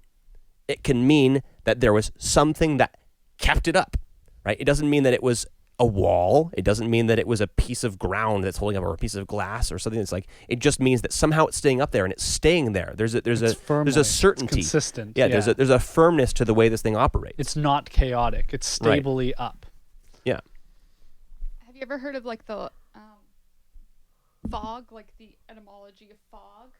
Oh no. Because that just kind of reminds me of Okay. that, and like that's something we've like never knew about or like defined until like we did. Right. Fog now, we literature think about did? fog as being just water, vapor, gas, right? But fog, again, from a phenomenological perspective, fog is the place where the mysterious stuff comes from. And it was poets that pointed that out, Right. Mm-hmm. Yeah. not scientists. Right. It's more akin to a metaphor, though it's not a metaphor. It's actually a category for thinking about reality in. But it's more akin to the way we think about, or the way we use metaphors now, because we have a hard distinction between metaphor and So you science. think the Bible is more metaphorical rather than literal? Well, I in many don't think No, that they were trying literal to. is a bad term. It's Literal in a sense it's of the time. literature. It is literal. It is That's what the word literature. means, It literal is means, not yeah. scientific text. Right? Science is insanely modern in terms of like human Right, so if stories. we expect a scientific representation of the creation of the world from a text that's Right. like that's writing the genre myth, like I this is a understand. creation myth, which again doesn't mean it's wrong. It means it's probably more true than if we could try to scientifically talk. Like this is more true than the Big Bang, I would say, because it's actually more relevant. It's more relevant. Practical. It Well, that would encompasses be a more conspiracy theory as truthful. well if you say that. Pardon? That would be a conspiracy theory if you say that. Well, if some you're going Christians would think that. right. Well, again, it comes down to what you're meaning by true. But I'm saying you said relevant, and that's what I mean by true. Is like this story teaches me something about how I should live. This is actually a story, and it's speaking something that's deeply true about reality. At least I believe that as a Christian, right? But science, like the Big Bang, doesn't actually tell me how to live, almost at all. I don't Okay. think at all, right? No. There's nothing narratively compelling about the Big Bang. I don't mean compelling as far as like. I could believe it's like I could believe that it is true, but I don't believe in the story of the Big Bang. It doesn't give me anything to do with my life. It doesn't direct me in any way. It's not a true story. It doesn't teach me how to direct my life in a true way. Do you think that waters means different things here? Because look, they divided the waters which were under and which were above, and then the waters under gather into one place, and then dry land appear. Well, this isn't to say that water is doesn't mean water's just H2O2. they're using it in a bunch of different contexts in one spot. Is that what you're saying? Because of Well, it's- back in the time period, that's what they use it so as. then the chaos became confined, and then there was order that emerged from it. Click that number there beside waters. Did we look at that yet? 4325. I think we already did. Yeah. So water. This is mine, yeah. It's gonna be probably bring us to the same page, right? Yeah, we About did. water. But look at the bus. Urine. Waters of the feet, It's- urine. it's probably right? just or piss up danger, there. violence, transitory things, refreshment, right? Yeah. Water has to. It's a category that means things that are broken down, and so water. And the thing Yeah. is that literal water, like water, scientific water, H2O, or approximately H2O, what we think of when we get from a tap or from a stream, when we drink that, it is refreshing, right? And it does. In a scientific perspective, it does what water does in a general perspective, right? But yes, water is the refreshing water things is a in reality. way bigger category than H2O. H2O is Of narrow course. enough that you can perform experiments on it. Right. That's basically it. But like none of us perform experiments on water, so we might as well read Genesis and get something from this. It's more Right, like, useful. reading Genesis literally doesn't mean it reading it scientifically, right? Literature is different than science. Of course, but I just think that when you're using waters and you don't flip around how you're using the word, right? Well, like it says, the- let the dry land appear. Like Yeah. the water goes down and the dry land appear. Yeah. Water down, land No, up. yeah, I see what you're saying. Right? Like you don't use it in multiple different contexts at the same time. Like if it's water, it's water. Well- And that actually goes further into more of what I believe about like what the planets and the stars are. Like Yeah, keep going. Keep going. Sorry, I'll stop interrupting. no, I don't. I'm not trying to be. I'm just No, saying. I'm saying that. Yeah. Okay. So, and God made the firmament and divided the waters which were under the firmament from the waters which were above the firmament, and it was so. So the firmament's there, it's just divided, the two sets of waters. And God said, let the waters under the heaven be gathered unto one place, and let the dry land appear. So I would assume that the water comes down, it's not touching the firmament anymore, and the land is now above that water in that circumstance, right? And God called the dry land earth, and the gathering together of the waters he called seas. So that's for sure water. No, that's what I'm saying. And where we were just talking about the land, how water is not exactly H2O, right? Yeah, It's a so bunch he of makes different it stuff in something more specific there. So it's not yet H2O, but it's not completely chaos. It's shifted from the more abstract water to the less abstract sea. And then what scientists came in is they made that into the even less abstract, salt and H2O and Right. fish, Yeah. right? Yeah. So like it's still a broad category. It's less broad than water. Right. So water is not seas. It's it's broader than seas. If you go to the word the deep, which is a little bit earlier, you're going to find that all you over don't want to go into Psalms. that. That's a whole other, dude. I'm telling you, my buddy was talking about this. It's a whole other. Let's go into the conspiracy theory, deep, bro. It's tome. Tell me about it. I don't know much about it, bro. Okay. He started talking What's about it, and this? I was like, "Oh, dude, I do not know anything about this." Well, so the idea again. So from what I know about this stuff, the deep that's in the first or second verse. the face Yeah, of the water's deep. on the face of the deep. It's tome. I Yeah. know that's what it is. In And Hebrew. from what I understand about this is basically just the realm of the monsters. It's where the gods and the monsters live. It's where the Leviathan lives. It's where the behemoth lives. Like in Job, we have some talks about Job is actually apparently the oldest book of the Bible. But It's actually a thing. See, tome. It's actually a thing. Like the deep is actually a creature they're talking about, and it's not a particular Greek. That's really interesting. Okay, yeah. But so it's the depths, the abyss, the primeval ocean, right? So this again, so primeval. This has to do with like it's a place where stuff comes from. It's not like if we talk about the deep, that's not part of our modern model of existence. We don't have the the waters deep. after that as well, though. Right. That's Well, why so this is why even this is a bigger conspiracy. category of chaos. Right. So there's This is beyond the the deep, water. then there's the water, then there's the sea, and then eventually there's H2O, like way down. Yeah. Here. What does Joe Rogan call it? Monster soup? Monster soup. Monster soup. Is that what he calls? He this calls word? the ocean. Yeah. Okay, the monster. Because he's not into surfing. Phenomenal. So again, because he's a human, he's not a scientist. He actually, it actually makes its way back into our model of the universe, anyways, where we think about it that way. Like the sea is the monster soup, right? Well, the creatures in there are crazy. Exactly. We're always discovering. Right. Yeah, this is So least phenomenologically a explored great place. category. Yeah. Least explored place on the planet. But yeah, this goes into even further stuff. My buddy Sure. was talking about how like it says like in the Genesis it tells them to go forth and replenish the earth. Yeah. Replenish means that there was already stuff there. You're now doing it again, right? Yeah. So that's Okay. where it goes a little more deep. I haven't gone that far. we're- But Lots of evidence. We're gonna get The new really stuff deep. in the Amazon. What's Yeah. happening there? Like we see it. Right? We're gonna get really deep, I think, into biblical. Like, there's a whole category of conspiracy theories that has to do with biblical interpretation, right? Mm-hmm. But that, I mean, I think we can have a long, maybe interesting conversation about this, but I don't want to get stuck on here too long because I think that there's probably a longer conversation about this than we can have right now. But yeah. you have a like just bringing it back to flat Earth outside of biblical evidence, because I think we're gonna have slightly different approaches for interpreting the Bible. Why do you find, like, I mean, for one thing, why did you even think about that? Why does it matter if the Earth is It was flat? just a joke thing at first, man. Right. Honestly, most people, if you get into it, you're not leaving, bro. I'm telling you. That's everyone that I show. They're like, oh, dude, for real. Like, I was standing at Hamilton Pier, like not Hamilton Pier, over by like, I don't know, the escarpment. Anyways, I'm on the escarpment and I'm looking over and I can literally see Toronto perfectly fine. And like I believe it's 30 meters or you have 1 inch of curvature. So I should not be able to see that many things, that many buildings. Like I took a screenshot on the maps of how far I was and I calculated it. I should have lost like way too much. Like I shouldn't been able to see the buildings that I was seeing when I'm seeing them. And when you do this, like they say, like you can take a laser, you can shine it across water, right? What do we use to make sure things are level? Water. You know what I mean? Everything like level surface. Why would we use something that's going to curve?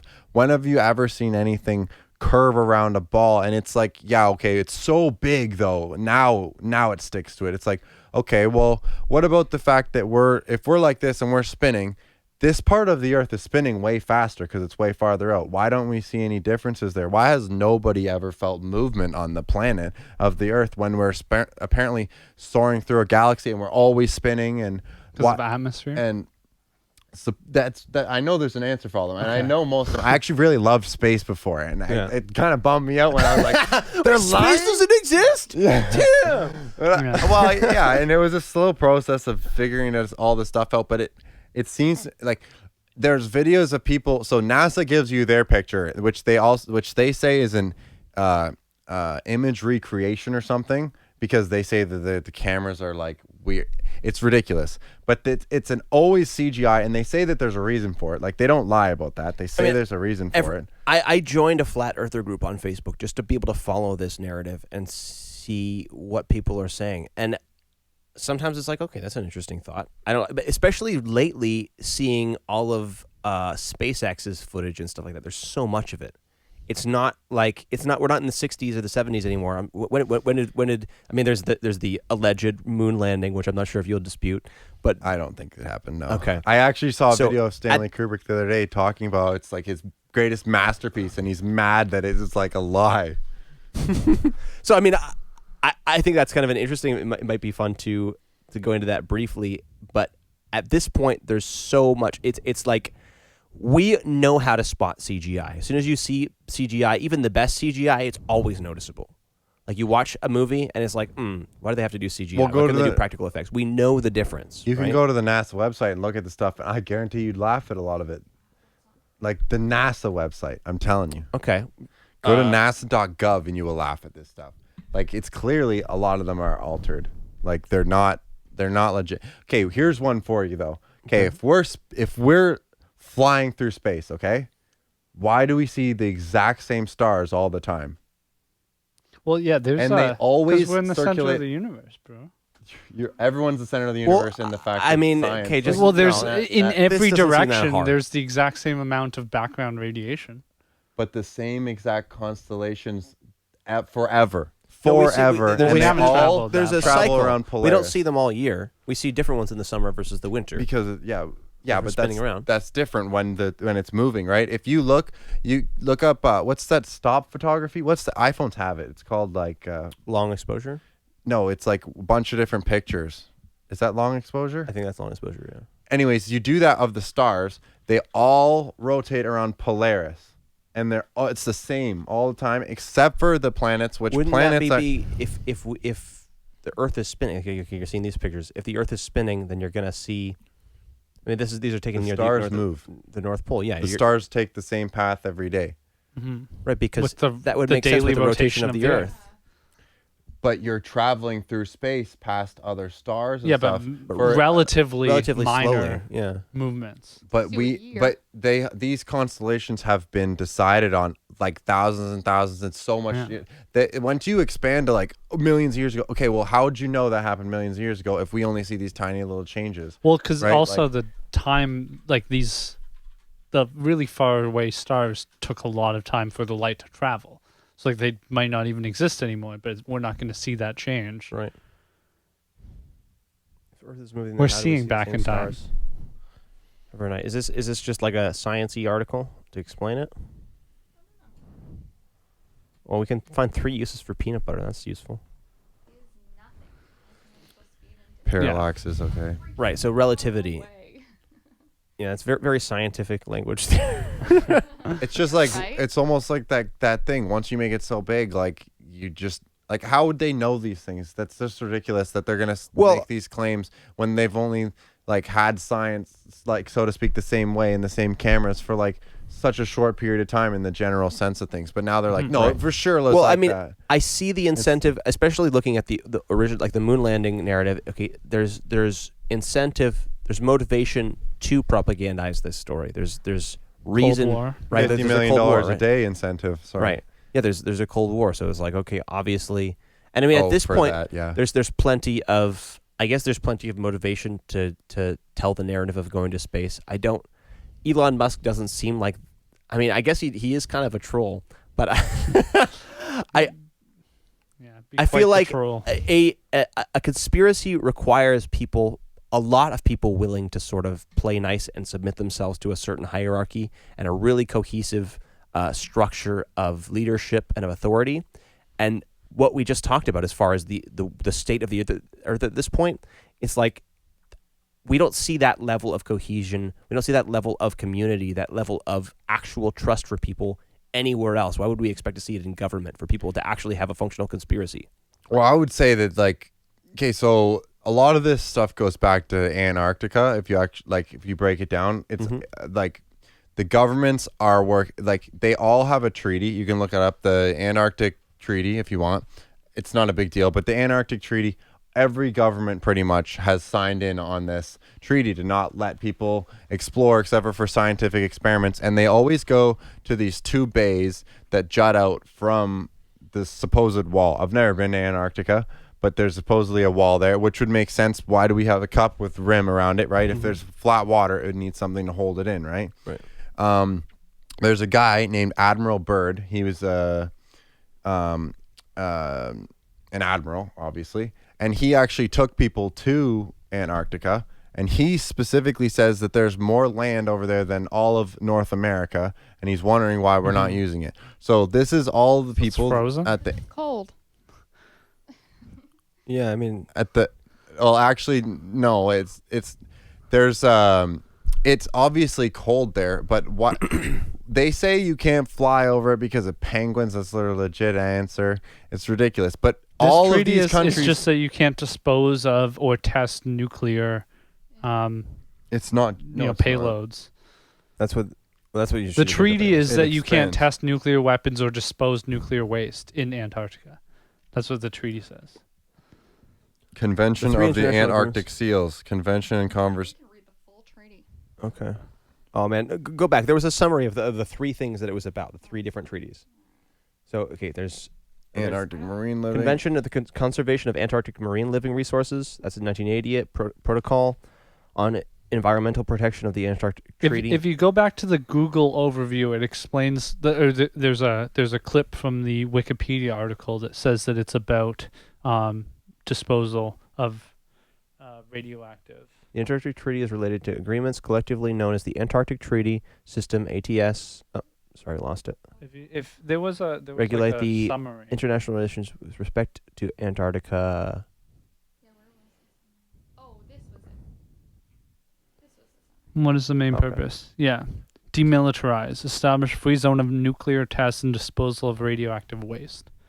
To ensure that if used for peaceful purposes only to promote international scientific cooperation in Antarctica. So this is what you're talking about. It's only supposed to be used for scientific research. And only governments can But go it's there. not that you can't fly over it.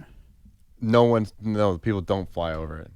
Well, it's just not a efficient route. Why can't we fly over Antarctica? Type that You in. can. No, It's just they not an say efficient 'cause of route. penguins, it's so dumb, bro. It's literally because of penguins. They say Yeah, you see if can't you can fly find that over. about penguins. I'd like to see that. So this is a certain angle about potentially the conspiracy, but again, you have to I know. believe. I read into it. It's an ice wall of Antarctica. It's like flat. The UN map is the flat Earth globe, where it's from the top, and Antarctica's around the bottom. It's an ice wall. Is that the way? Okay. Pretty much, yeah. But like, And so the question is like, what's beyond that? What? So the question is like, what's beyond that? The aliens or whatever? Well, like, of course, The but like, firmament. the the firmament. Yeah, well, I guess. no one knows how far away that is. No one makes these claims. They're making claims that you're not telling the truth. Why is there zero curvature on the planet that we can see? Why is there why are we seeing the same stars? There's a million different things. I think I saw a Veritasium video or another guy doing kind of just a basic experiment to test the. Have you seen this? Where he just kind of tests the curvature thing and he with the two, lasers, I think. they're obelisks or something, right? On the paper. And they I think move them. so. And then if the obelisks show a different angle, then there's clearly curvature. I think so. Yeah. Have you seen that?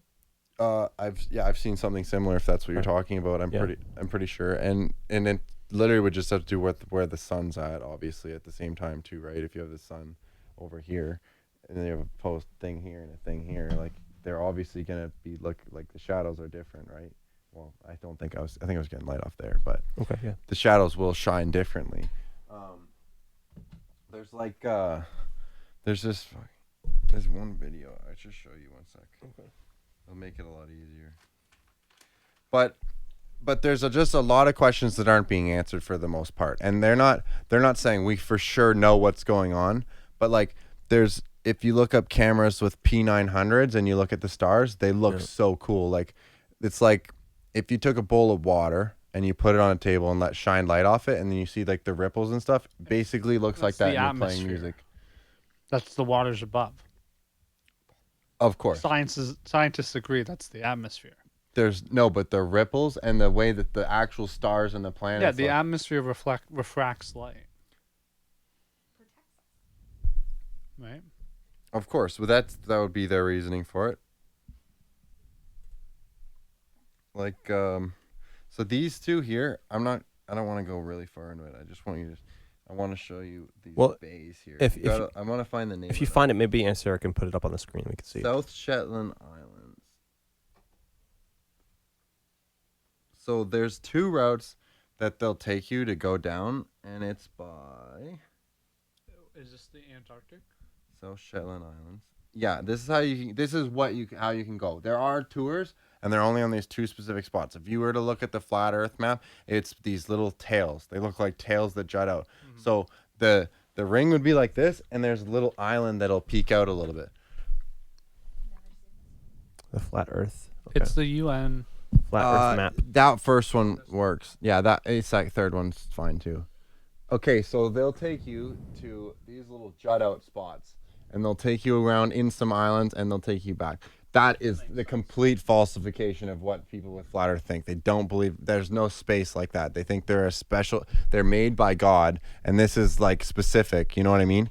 It's in that. If you would have kept reading, we could have kept reading Genesis. It says that the planet, the stars and the planets are in the firmament of the heavens. Mm-hmm. Okay, so you can take that as maybe that's in space. Yeah. Right. In your guys' terms, or in literally like in the firmament. And if we look up, well, what's the difference between those two? What do you mean? You said you could take it to mean in space or in the firmament. I Like think you that guys that's are what that means. Well, you're saying that like the waters. You're trying to describe the waters differently than I would. What are you trying to describe them as? That's why I. Is more like Almost like literal. You That's think what I'm there's saying. H2O? I'm not That saying they're floating planets. they're not like globular planets. They're wandering stars, which is what planet Floating defines in as. H2O. There's objects floating in. This is where I'm not 100% sure. My personal guess is it's like heavenly light shining through or something. And like it says that the angels have a certain path that they walk every day in the Bible. I don't know what verse it is, so I'm not going to get into this right now. You But can find that, but there's angels walk a certain path every day. Planets, look up the definition of planets. It's wandering stars, I believe. yeah, okay. And wandering stars And would stars, yeah. Again, I mean, this makes, like, from a phenomenological perspective, stars are not balls of burning gas. Stars are angels. That's just what they are. And even like God's promise to Abraham is that his children will become stars, right? Not that they'll become balls of gas or that they'll become as many as the stars, but that they will become the angels that that like people are submitted to later on in life, Mm-hmm. right? Yeah, like so if we take like a biblical perspective, and you also can look at like people like amateur photographers, they get P1000s, P900s, and they'll literally zoom up on all of these planets. Like that's one thing you should really like look up. They look so cool. Like they're literally like it's like heavenly stuff. Like it's really crazy. So that's what it looks like, stuff like that. That doesn't look like what they show us. Even planets look like that. And it's pretty insane if you look at them, and it shows all of them. Maybe just click some There, of them. that there too. Like when you watch them, then they're moving. It's really cool. And I was looking at this bowl of water I had on the outside my window there, and it was reflecting up, and I was playing different kind of music at it. It was really cool. It was just there, right? And I was just like, I want to see what it looks like. And it played different music, and it would do like really cool stuff, like, and it would do like patterns similar to this stuff, and like you can. That's Northern Lights. The Aurora Borealis. Yeah. I don't know. Flat earthers. Like, how would you explain it? Is there? I mean, don't know if that that's kind really of probably a would make a deep cut difference. of flat I don't Earth know what that would philosophy. mean. It just came up. Yeah, I'm yeah. curious. Okay, so I mean, we're kind of asking more specifics, but again, down to the bottom of like the doubt. I mean, I guess we kind of have already explained a little bit of that. It's difficult to have a good trusting relationship with the institutions that we have at this point, and so you're just fundamentally kind of just guessing, or you're kind of doubtful that anybody's telling the truth. Like the incentive for the government telling us this story about space would be what, that they lied to us during the Cold War. And now $50 million a day from the U.S. government. NASA makes every single day. $50 million. That's. But I mean, incentive, again, I would NASA say. would be a lot of people, and Yeah, there's it becomes a a lot. outside of NASA. that are. Of course there is, and I think that they're all just trying to make money out of it. Like I don't nobody else is think making the money, Elon though. Musk is in this as well, which he also just made a deal with NASA. That's part of his thing. Yeah, But okay. Elon Musk, I think he's just trying to ruin Tesla's name because Tesla's literally the best scientist ever. I think it's like almost a red herring almost, And like maybe I use that term incorrectly. I don't know. I think, that would be good. okay, yeah. That makes sense. So I think he's more of a red herring to actually destroy Tesla's name because I think Tesla had free energy. He made free energy and he destroyed it, and he was like all his work was stolen, and I think that's what that is. I think And free energy sounds even first principles like metaphorically incorrect. No like, one makes what's money off free? it. Like how would energy? You be harness free? the power of the planet. So there's vibrations in the planet, and basically what. Batteries are harnessing the power of the planet. But Water not mills are like harnessing the taking power it. of the No, planet. like the There's natural problem always is a that cost to the there's harness. because No. What does the harness cost? energy transfer costs. No, it's the vibration of the earth. Yeah, okay? but how do you It's the- harness it? I Right. agree That's that there's what- yeah, energy. it's the So device that that's what you I'm use getting for at. translating it. So- That's what costs the money. yeah. It has to go into the ground. That's one of the specifics. It has to go into the ground so it can grab it, and it has to go up and have like a spiral at the top as well. Yeah. So what's the cost of building that to power everything? So there's actually a lot of And does it videos of break down, old right? ancient cities that have these towers, right? Sure. And then when you see more recent pictures, all those little towers are gone, and they have wires up where these are now, and it doesn't make any sense. Something crazy for you guys to look into is the World Fairs. The World Fairs, there was massive buildings. They say they were made out of wood and plaster, and they tore them all down. These were amazing, beautiful buildings built for like absolute giants. There we go. Look at these. Built for massive people. Like you'd go to this balcony and like you'd be like this tiny little person, like one of those little spirals, I guess, like at the staircase, at the balcony, one of them would be like taller than you. Okay, so what is this what about? about What's- this? This is them hiding history of what used to be. The first light bulb, a bunch of stuff like this was actually shown off at these. There's a lot of free technology, So how are they but there's hiding no it? money involved in this anymore. They literally destroyed the buildings, man. They took Yeah, them but down you and know about they this, used so they them. didn't hide it very well. No, because they said that the reason they took them down was they were just a model. They were like paper and like wood, basically. It was wood Okay. and like The light easily bulbs were- getting rid of. No. These like all the scientists met there. Like Okay. Like Dubai was supposed to host it in 2020. yeah, they still go and happen, but they used to happen at Look Chicago World Fair. So what was like? I'm what's not this sure I about? understand what Yeah, was let's hidden follow. by these. There was a lot of free energy technologies used to come around. So this is in Chicago. So what do you mean by free? Again, I don't really. You're harnessing the power of they would say it was the ether, Yes. and it's just so in the air. source is free, but how do you harness it? Do you understand? Like, That's like- that's why we don't. Tesla figured that out, right? It's like Well, Yeah, from but what I've with heard about, currents even and with Tesla, is that what he figured out would have killed everybody anyways. Like Oh, yeah. trying There's to a transmit cost, energy yeah. that way, it actually would have basically. I think Like maybe you can bring this up. Sorry, we're giving you a lot of tasks to do. Thanks for staying on this, Sarah. But I think even Tesla's like free energy thing, I think they've kind of debunked, or like they figured they I don't know whether read his textbooks or read what he was doing with that, and apparently it would have been like really disastrous and would have hurt a ton of people. well, he was literally sitting in the room with it. There's like multiple people. There's people around the world who are doing it. Like that. The theory is that this was happening a long time ago. These world fairs work. That's why I brought this up, because these world fairs actually worked using that type of energy in a lot of cases. Okay, you could see that's them what all you're saying. lit up with lights before it was happening, and they weren't like. It was like, do you see the picture of Tesla holding light bulb and it's not connected to anything before? Okay. It's similar to that. So these light bulbs just require go to a pretty images. low amount of energy compared to other things that we use electricity for. Of Right? course. There's Look at- just small like what's it, resistance Yeah. coils, right? Right. Of course. so if you look at these are absolutely beautiful buildings, okay? Like, they're not just created so to be I think destroyed. to Like, kind of get back to the there's- symbolism, that's sort of what a fair actually is. It's like you set up this spectacle of, it's probably not sustainable. It's not something you would live in, but it's a spectacle. Yeah, that's Right? also crazy to me. We do that for the Olympics nowadays, right? Right. And we tear it down. And you waste a yeah, lot we don't of have energy. they don't have the technology, did they? Like, it's supposedly what you guys think is they didn't have that technology back then, right? So how are they What going to do that? technology?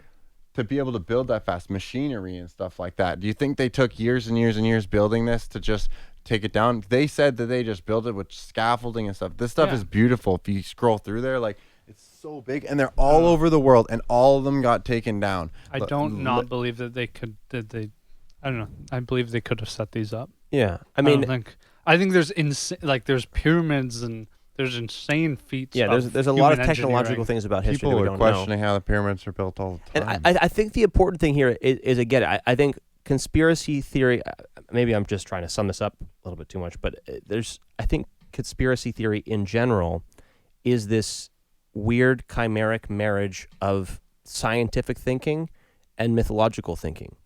Again, it's like trying to tell a myth about some ways. Like, it's like when we're talking about this technology that we used to have, like for all of the pyramids, there's a lot of like crazy structures that were built far into the past, and we just don't know how they did it, right? So we want to, I mean, that's a mystery. Fundamentally, we don't get to know the answer to that question, at least at this point. We might figure out other clues about how, we might figure out certain things about it. But when we're trying to tell a story about a fundamentally unknowable facts, we have to kind of extrapolate. We have to kind of, we have to make up part of the story, right? Mm-hmm. And that's fundamentally what we're doing when we're making up a conspiracy theory too. Is just that it's like don't have access to all the facts, and you can't, again, when you don't have a cohesive, trusting community system, when you have a system that's too big to have a chain of trust, then you have to make up a story that makes up some of the facts. Yeah, I don't believe that the global cosmology is totally not made up and that flat Earth is totally made up. I believe both of them have degrees of made upness, Right. and I'm just making a judgment that there's probably less made up about the global Earth than the flat Earth. The problem, That's like just a sort of judgment I'm making. right? Yeah, and I think the key is just to be humble about that and to recognize, like, when I'm trusting in science, I shouldn't have a relationship where I believe one-to-one what science tells me, and that like your relationship with any of the institutions that exist right now, I don't think it's a healthy relationship if you just take their word flat and just, it's certainly correct, all of it, 100%. You have to be a little bit skeptical, but the key is is to be a little bit skeptical, but not to become just a total skeptic, right? When you become somebody who, we go back to this community thing we were talking about earlier, if you become somebody who's not willing to take the feedback of anybody outside of themselves, you don't get to participate in community. You don't get to have the technology of what science, I mean, in this case, of what science could offer you, right? There's a lot that science would be useful for, right? And if we just kind of become fundamentally skeptical of science or fundamentally skeptical of medicine, then we lose out on a lot of what it could offer us. But if we can have this sort of semi good faith relationship with science or with medicine or with the government, all these institutions, we can. I mean, I'm not really sure I could propose I a just real think good it ties solution back here, to but- money. Like, people who are talking about flat Earth, they have no money. They're not making money off this. The people, I already told you. Okay. Just the States is making $50 million, and I'm not saying it's That's bad good to- though. So what to do you be think making money is? I think money is just bullshit. I think You think money is nothing. totally? You think it's totally bullshit? No. You don't think this couch is worth anything that's like tradable Of communism. across different resources? Yeah, okay. I'm just saying that money right now is based upon an oil system that doesn't make any sense. Okay, so Doesn't it make used to be any backed on sense, or gold. doesn't make much sense. Like, again, you're not hedging I any am of your using claims. exaggerations. Sorry. Yeah, I'm okay. using exaggerations. I think that the fiat currencies are a joke. Okay, I think that it makes sense to do it, but I think it needs to be backed on something. I think the fiat currency we're using now is worth more money than cryptocurrencies. The only reason cryptocurrencies are worth anything is because everyone said it's worth something. But it's actually, you when our dollar was worth something, it was backed on gold, because gold can be used for technologies and to produce energy and stuff, right? There's lots of reasons. It's still representative. I know, but just wait. Okay. So sorry. the gold has a purpose and an inherent value just being gold. What we've backed it on now is oil, which they fluctuate the markets at, and all this stuff. But what cryptocurrency is based on is actually using energy to make this stuff. That's the complete opposite of what actual But it's value based on comes the from. uniqueness of a particular mathematical algorithm, though, which is not. It's a resource that isn't just manufacturable, or at least the manufacturing takes real time. Well, And it's so there's- manufacturable at the beginning. You just go, we got 10 million. Okay, you guys want this stuff because there's only 10 million. It's about Yeah, scarcity. but how do they get it? They have to produce it. They have to generate it. It's they generate it, but which is showing that you actually use money to make this. It's not. It itself isn't use inherently. energy, If you use have resources. yes, of course, that's what I mean. Money represents resources. Yeah, of course, but money should be backed on something. That's when the dollar was valuable, was when it was backed in something with value. When you're backing it with something, you have to actually pay money for extra, and it's not actually just worth something in general. That's where it means nothing. By all means, you can use cryptocurrencies and you can make a ton of money right now. Use riding the thing. You're creating a Eventually dichotomy. it will crash. Like it's either worth something or it's worth nothing. There's some value to freeing it from being worth something too specific. And then it doesn't jump to being worth nothing. It jumps to being worth something that's more variable. And there's some use cases for that, right?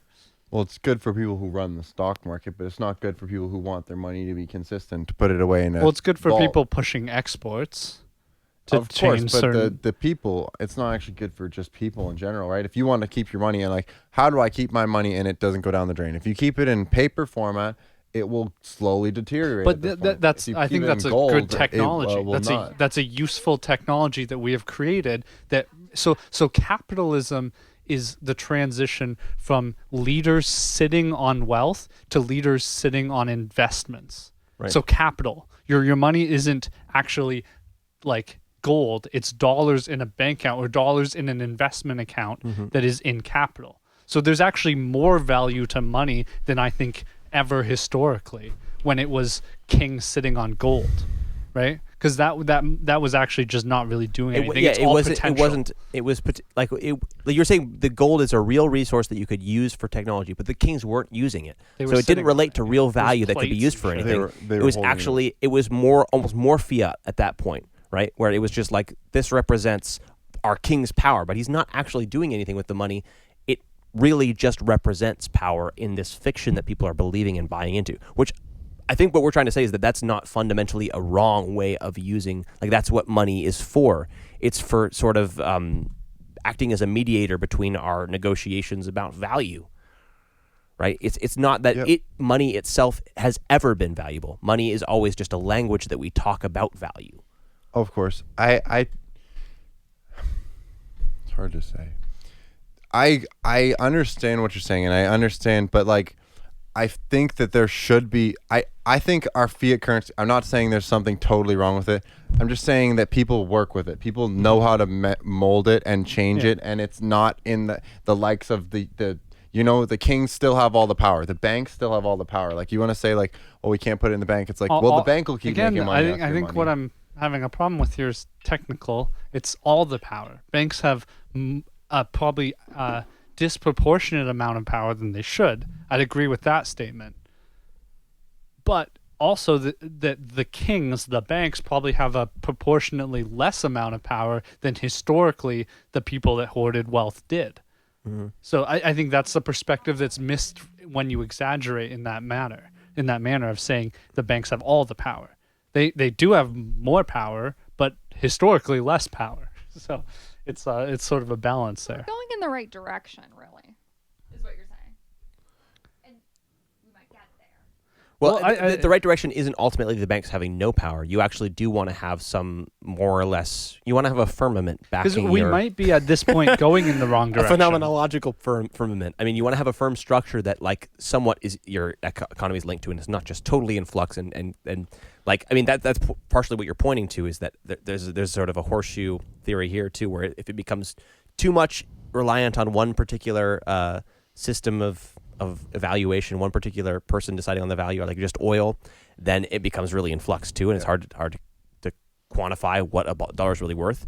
But then if you totally unlink it from that as well, and it's just about, a dollar can then just mean whatever it means to whatever couple people you're talking to today. Like maybe to some people, they just don't have as much access to resources or whatever.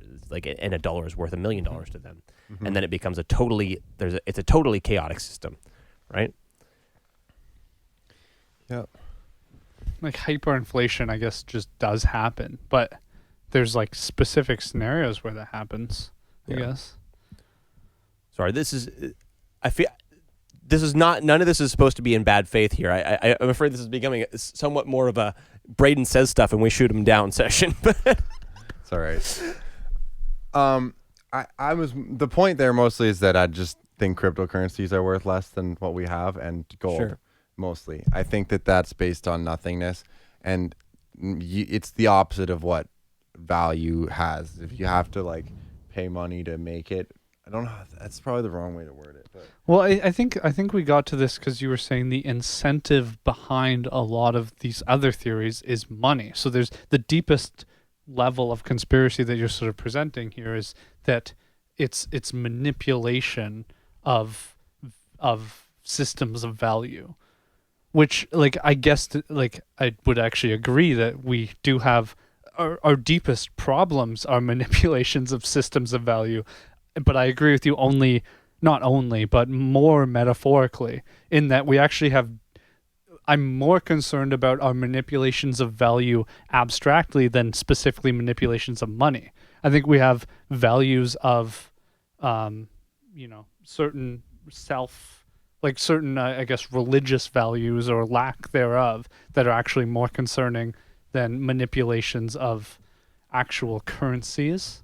Mm-hmm. And I think that's where I almost believe parallel with you on all of these things. Where then I think parallel the conspiracies that you see I see a similar conspiracy that's driven by, again, just a perversion of values, which I guess can in many cases probably does translate to money, but doesn't have to, and is sort of free from that specific I guess that's where I would say it's not. I don't believe in any. Do you think people are doing these things out of the goodness of their heart? They think that they're doing the best. Well, no, thing I for think the it's people? I think the opposite. I don't think there's even as much awareness that they're doing them. That's why I would almost disagree with the conspiracy theory. I don't think that there's much conspiring. I think there's just corruption in the hearts of people. People I think human hearts are just corrupt in their ability to understand what's valuable.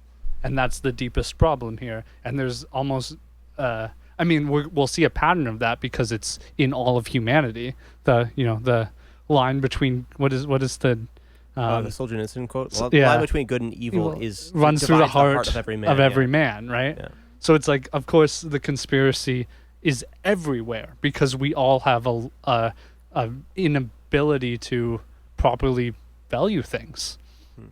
We'll all, even if money was a perfect representation, we'd spend it poorly. We'd buy like hookers or something, and we'd value them perfectly, but it would just be still a bad way to do it, right? I don't know. Okay, I think we're reaching the end of all of our ability to make sense of we're talking about a lot of abstract things, so let's maybe wrap it up in a little bit. But can you make this connection a little bit more clearly for me, though, as far as so the reason for conspiracy is fundamentally greed and money? I would say that greed and money for the level of why not just end on a bang, So I would say that for it's greed and money for the people here on Earth, but I would say that if you go from a biblical standpoint, there's still something on the planet that doesn't care about, really hates humans and God's creations and stuff, right? So it's when you go to a story about evil. Evil, it actually would be evil. If you go in, when I would talk about, if I talk about celebrities and stuff, I think most of those people have made so-called deals. You can look them up about most of these people have a close family member die and then they blow up the next year or something, right? Yeah. There's a video of what's his name? what's the guy who sings really Kevin Gates. Kevin Gates had the creepiest video. His like, he's like on Instagram like videotaping with someone, and then his daughter goes, "We did black magic on my brother," and he goes, "Oh," and he like chews her out, and he's like, "Yeah, like I'll run." It was really weird though. Anyways, Who is Kevin Gates? I don't know. Who he's that a is, rapper. yeah. He's just a rapper. Okay. Anyways, loads of these people have, I would say, made sacrifices to get into this. I think that selling your soul is a thing. I think that this all wraps around to, at the end of the day, it's a God versus Satan kind of thing. Sure. But it ties, Satan will use like with the flat earth. The flat earth is showing that we're special creation. This is what we are. Space would be the complete opposite, like in my opinion. So I would say that like the flat earth probably has a lower end to it as well. It's like when you say globe, there's also snow globes, right? So that would be a particular like look of the globe per se. Like but a dome, I think you mean? Yeah, dome. yeah. But I would say that the devil has inverted that completely. We're inside the dome, right? But what he says is we're completely outside of it. We're on the dome. You know what I mean? It's the complete inversion. Most of this stuff is a complete inversion of what we're told and what matters, and in so many different regards. And we have so many temptations as humans that they'll buy and agree. They'll buy into this and that. And I think I almost 100% agree with you here, because like we were talking about earlier, as far as science being something that doesn't tell you a meaningful story about reality. It's just, I think that's where I go, is like, I think that these stories about the Earth, being a globe and space really existing, they are true from the perspective of science. But science is fundamentally not a useful myth about reality. And we've been sold this narrative that science is our cultural myth. Our cultural myth, but maybe that was a Freudian slip there. It's this opiate that we're being fed, that this is how we program our lives, and we just follow the science. But that's a total lie, right? You're the only, like we talked about, like facts are not stories, and stories are what lead you to action, right? So if somebody's telling you we're just following the science, they are outright lying to you, because what they're doing is they're telling a story about the facts, and they're saying that it's just the facts. Yeah. Right? We should be all in on it, that we're looking for a story to follow. Telling a story isn't bad, but somebody who's telling you that they're not telling you a story, that's a lie, right? Stories are how we process the world, right? So the problem here is that, from my perspective, it seems that science or that somebody who I mean, this is maybe the ultimate conspiracy theory, is that people who want to keep a cohesive structure to society needed to they need to have something that people trust in order to tell their story about reality, right? And so they turn to the thing that people have built a relationship with, that they trust, which is the scientific institution, and they use that as sort of their poster child for their myth about reality. Which again, myths are not wrong. And I actually have more of a myths. structure to that, which I don't know if I've shared with you. Is like there was a strong humanities education, and then from that became people very motivated by the humanities to get into science and answer these questions. And then they did that, and they brought these amazing technologies, and then people didn't realize what motivated the people, and they just focused on the tools they used, and then we just lost the humanities. The tools for the inspiration. For the inspiration, exactly. That was, again, inspiration, inspire. This all has to do with spirit. 100%. I think values, story.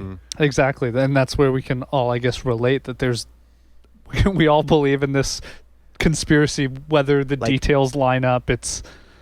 And like the thing as far like actually being like cohesive government institutions that are controlling this, like even from a sort of a spiritual perspective, if these are like diabolical, evil things that they're trying to do, from my experience, I notice that when I start telling lies, people stop trusting me, and my reality falls apart.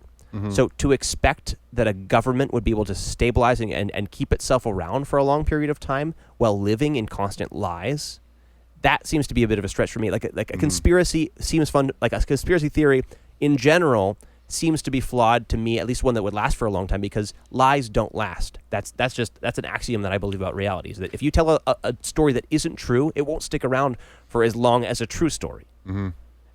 Yeah, that's one of the things in the COVID realm for me, is that I don't think this ends badly for us. I think this ends well because I think there's so many.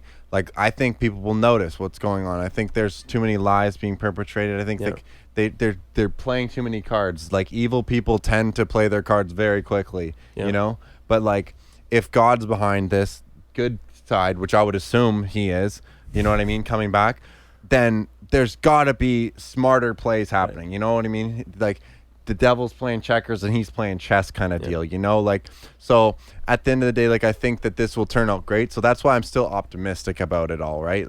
I see a bunch of bad stuff happening. I see people wanting to take over the world, and people have been saying, oh, this is revelation for so long. I'm like, I don't care whether it's revelation or not. You know what I mean? Like, God put me here to work hard and do things, and that's what I'm here for. And like, I'll take the world as I see it. You know what I mean? And you take it as you see it. And like, hopefully we can all have some discussions about what you think. Maybe you'll prove me wrong. Maybe I'll prove you wrong. Who cares, right? At the end of the day, well, right, I think we care is right, because you know, and that's what you're supposed to be trying. It's like our relationship is fundamentally what becomes important about, you know, how we act together. So then it's like, it's proving based on our trust for each other, not based on some external institution, right? We want to prove it based on our faith in each other more so, right? Yep.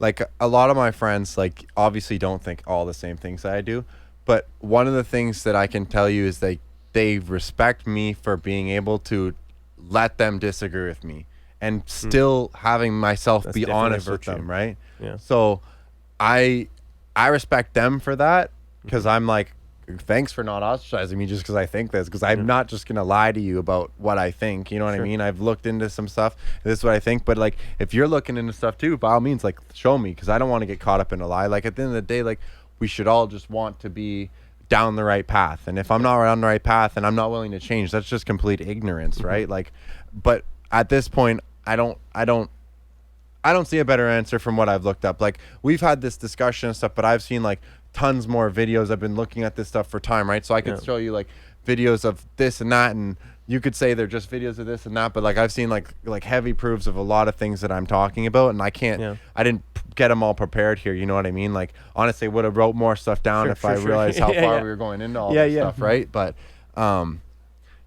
but at the end of the day, I think it's all just about like community coming together. I think conspiracy theories are cool to look into and whatever. And like, you can't argue with that, because there's something that's fundamentally just exciting about talking about conspiracy theories.